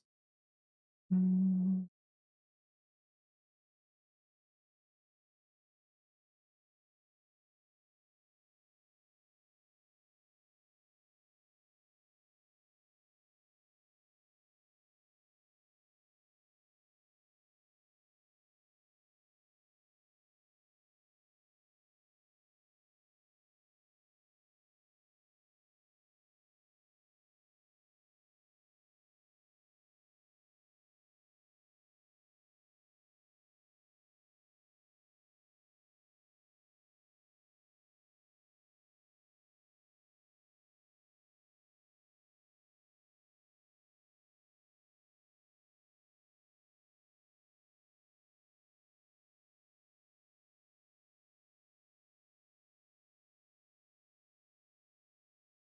Yeah, so I think I need to get creative to get around it. But how the fuck do I get around it?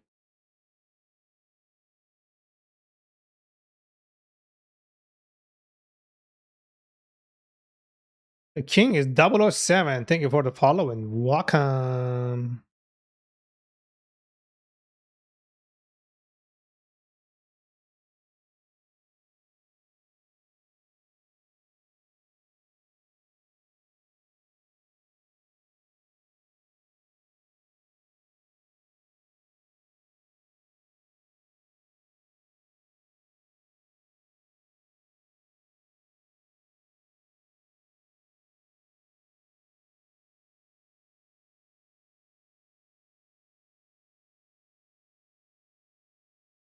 That's specific web.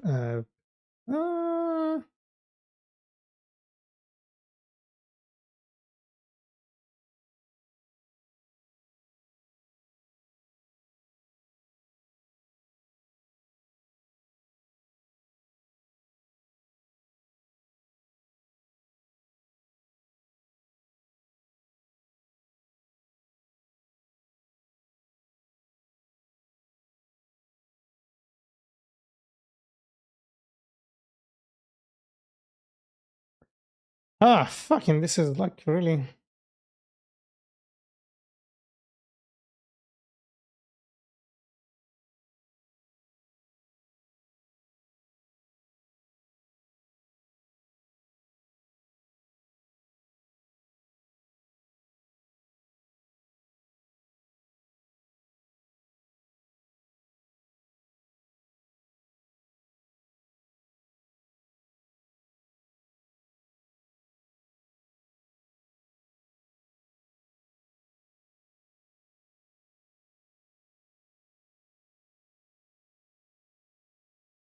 Hmm.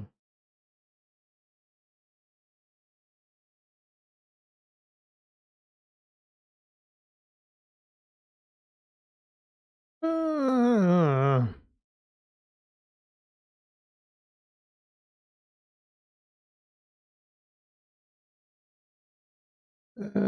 Respond your other because there is Mekit, thank you for the T-shield. Let's go.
Huh.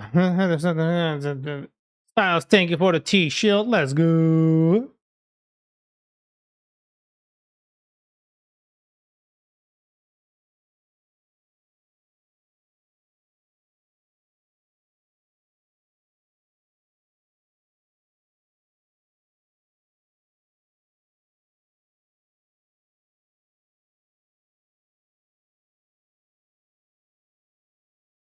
Mostly, thank you for the defense. Let's go.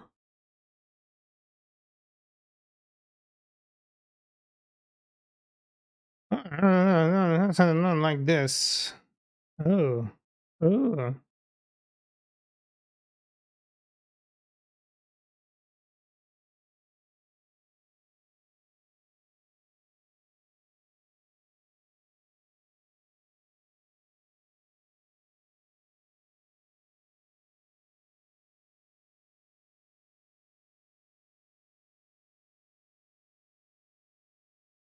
Lola Cotton, thank you for the T-shield. Gaming Mofo, thank you for the follow and welcome. Appreciate it, yo.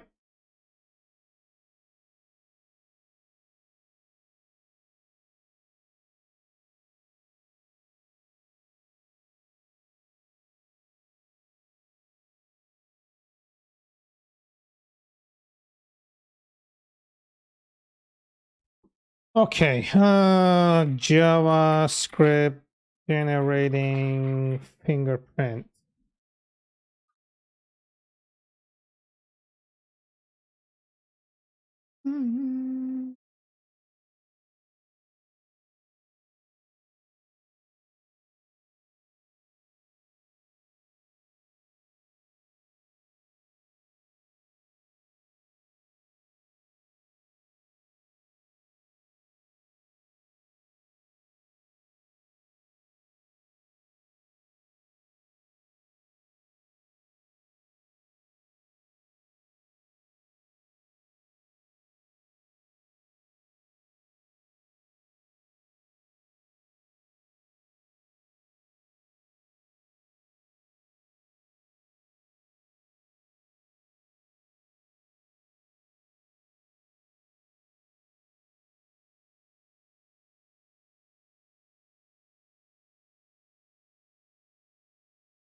Client.js is a JavaScript library that makes digital fingerprinting easy while also exposing all the browser data points used in generating fingerprints. If you want to fingerprint browsers, you are probably also interested in other client-based information such as screen resolution, operating system, browser type, device type, and much more. Below are some features that make Client.js different from other fingerprinting libraries.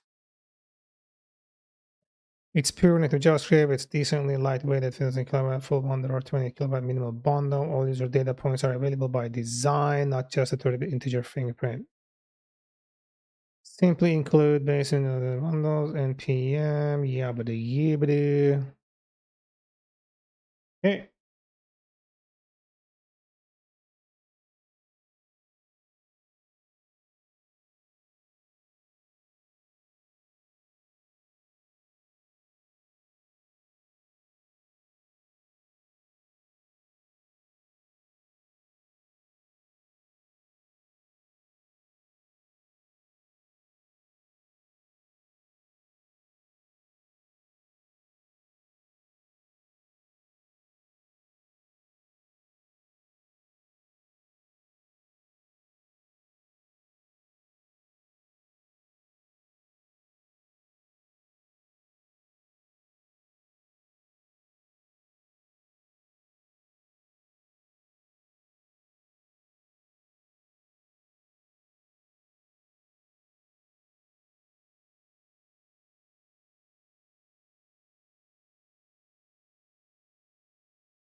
Junker, thank you for the T shields. Amsis for the T shields and Tix for the rose. Balnazar, thank you for the T shield. Let's go, guys. Appreciate it. Osman, how we doing, my dude? Maraba, maraba. Sorry, I'm just seeing your message. I wasn't looking at the chat. My bad.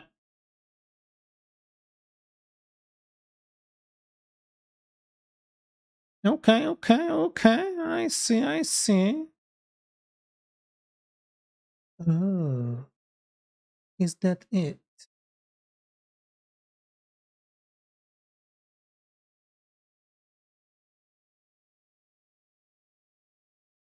Eh.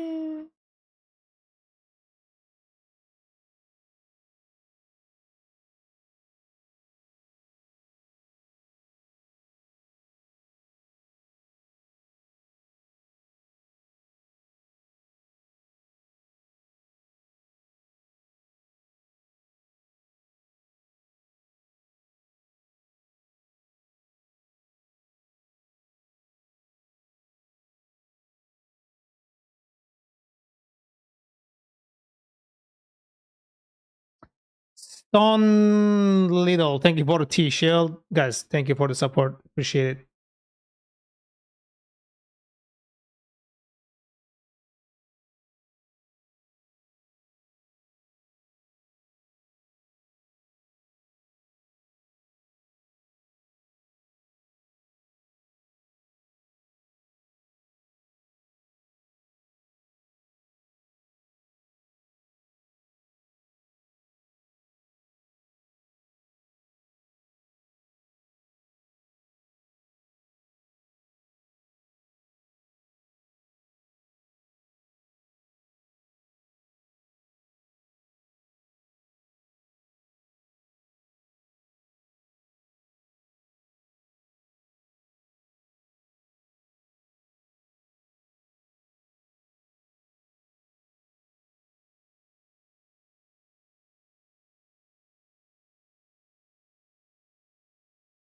Hmm.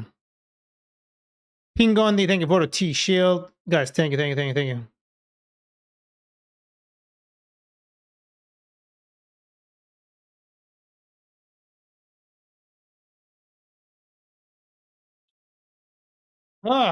This is interesting and hard, and I don't know how to get around this. Gosh darn it.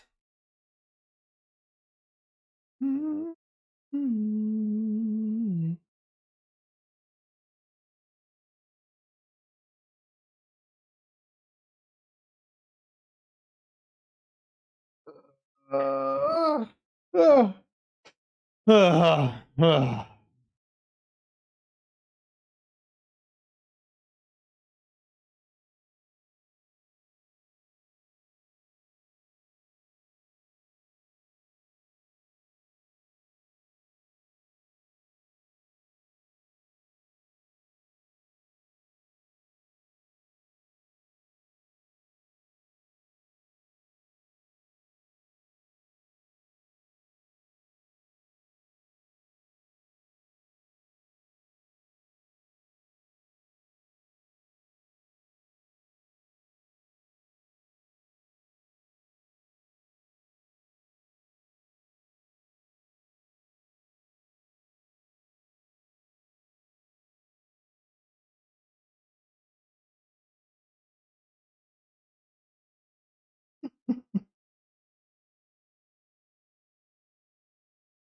Star level 4. Musti, thank you for the 20 melody. Holy shit.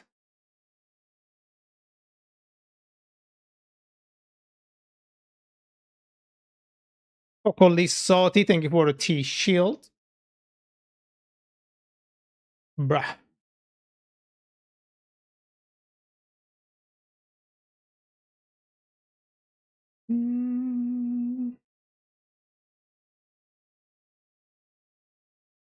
Hmm. This is gonna be really fucking annoying. Hmm. The third rock GG, thank you for the T shield. And good luck in the treasure box. Hold on.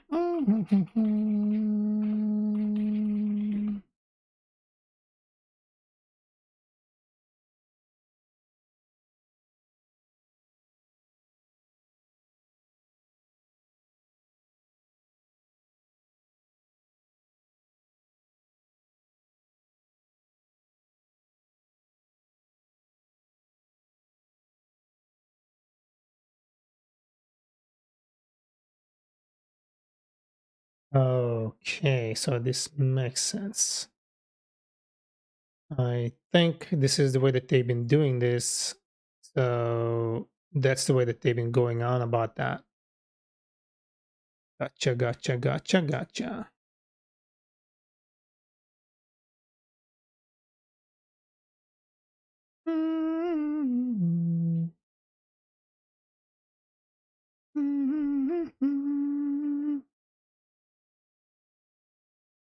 Ugh.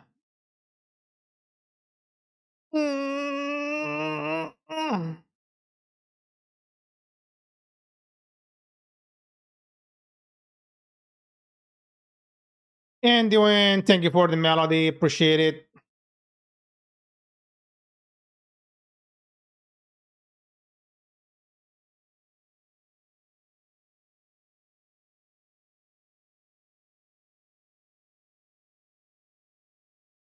Welcome, everybody. Welcome, welcome, welcome. So I think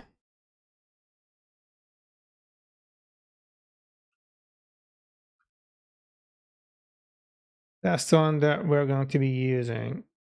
iframe passing data to parent. Maharam 4K, thank you for the T shield. Let's go. Horda, thank you for the follow.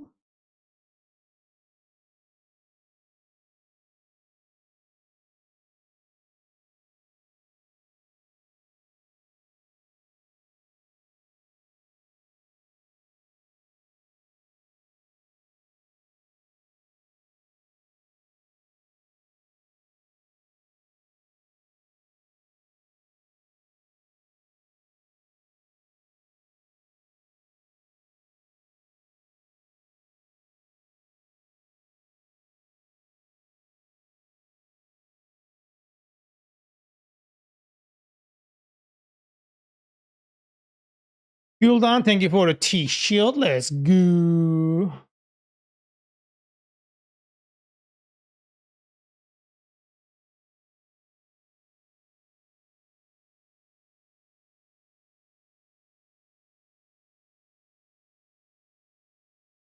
Musti, thank you for the 2 healing kisses. Damn.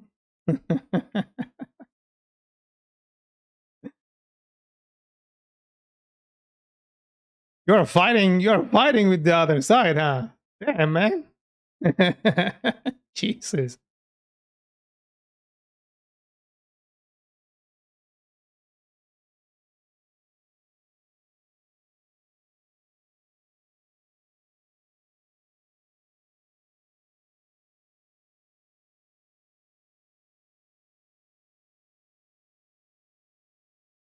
Ah.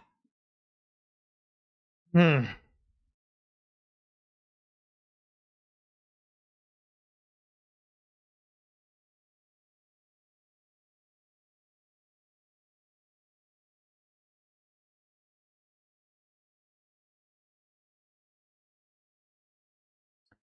That's messed up, yo. Brand, thank you for the T shield. Wow, like you guys are actually like joining to this thing a lot this time. I appreciate it.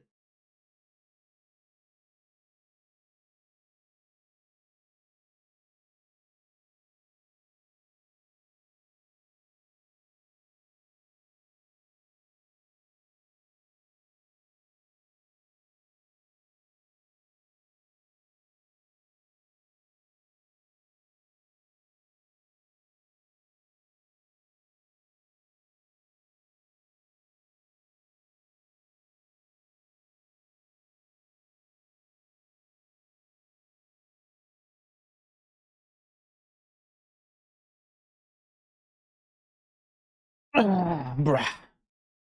Brah, brah, brah. Hmm. Yeah, I think this is the one I'm going to be using going forward. So I can implement those features one by one and then serve the data from my Preact using that,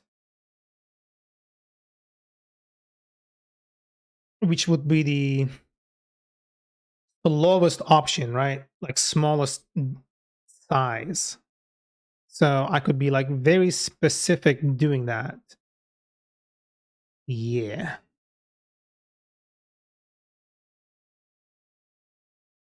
I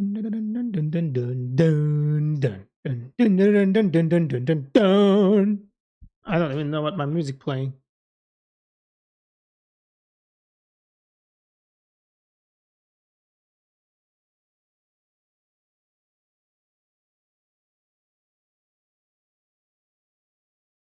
Gaming Mofo, how you doing, my dude?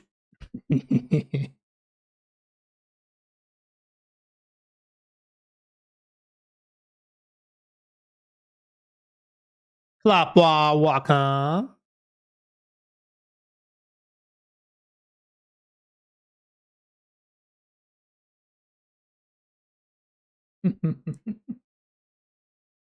Sorry, there were not too many questions. That's all right. I think I said that already.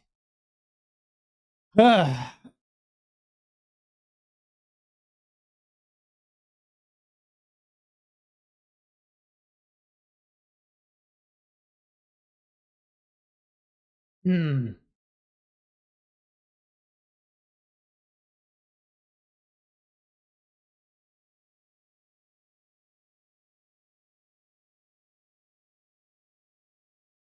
They also fucking posted this shit. Mostly you're fucking crazy, dude. Damn.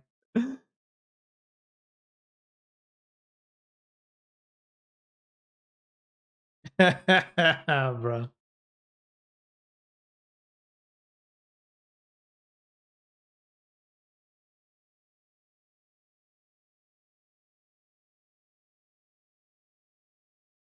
Man.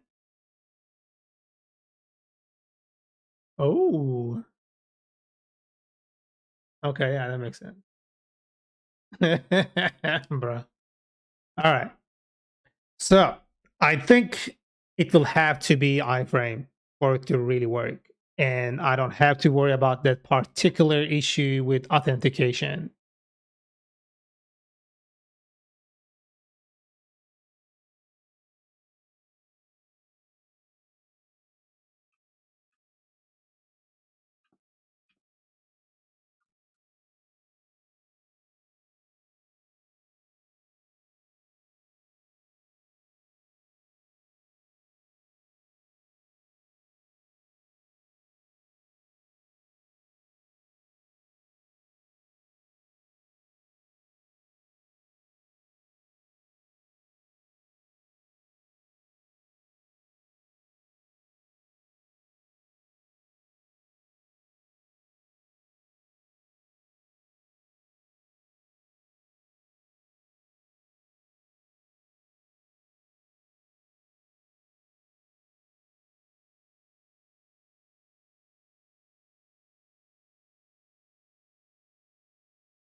Yeah, this doesn't really make any sense, guys. Hold on. Let's test this out.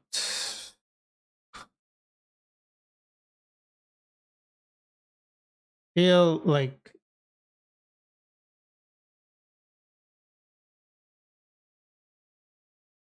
it would be just simply easier to do this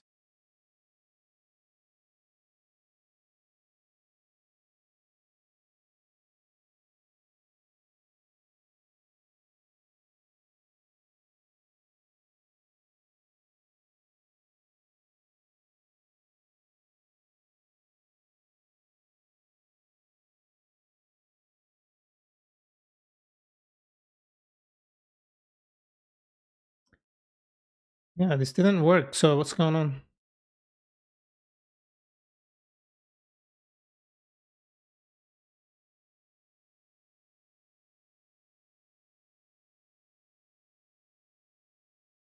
Oh, okay. That is something.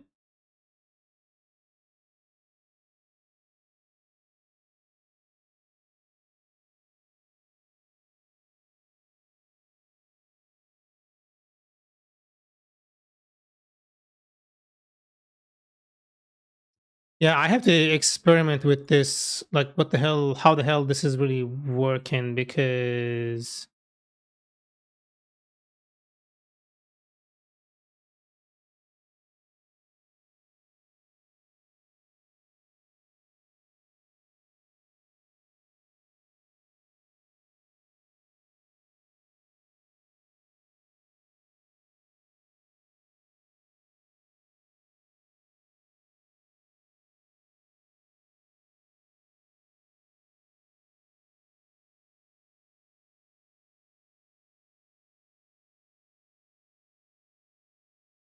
mhm.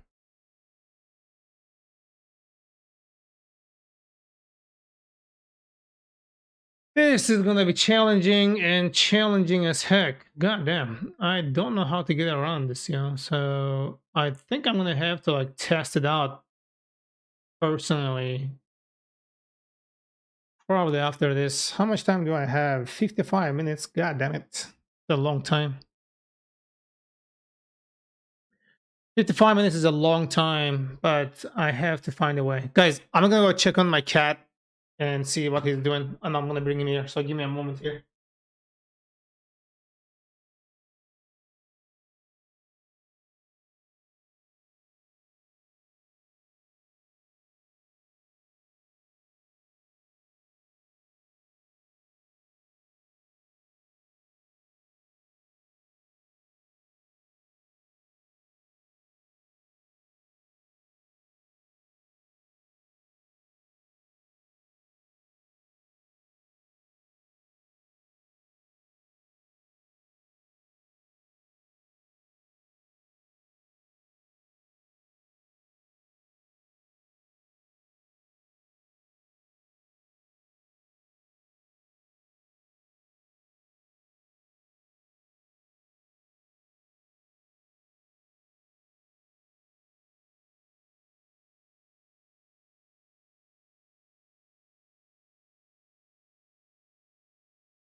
Okay, I'm back. It took me a little longer than I anticipated, but what to do?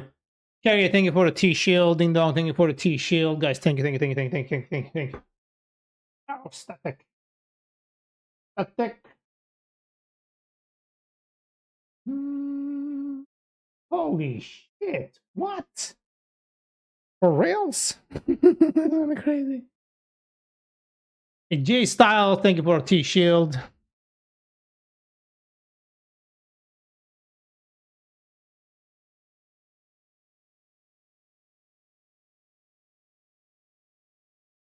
Damn.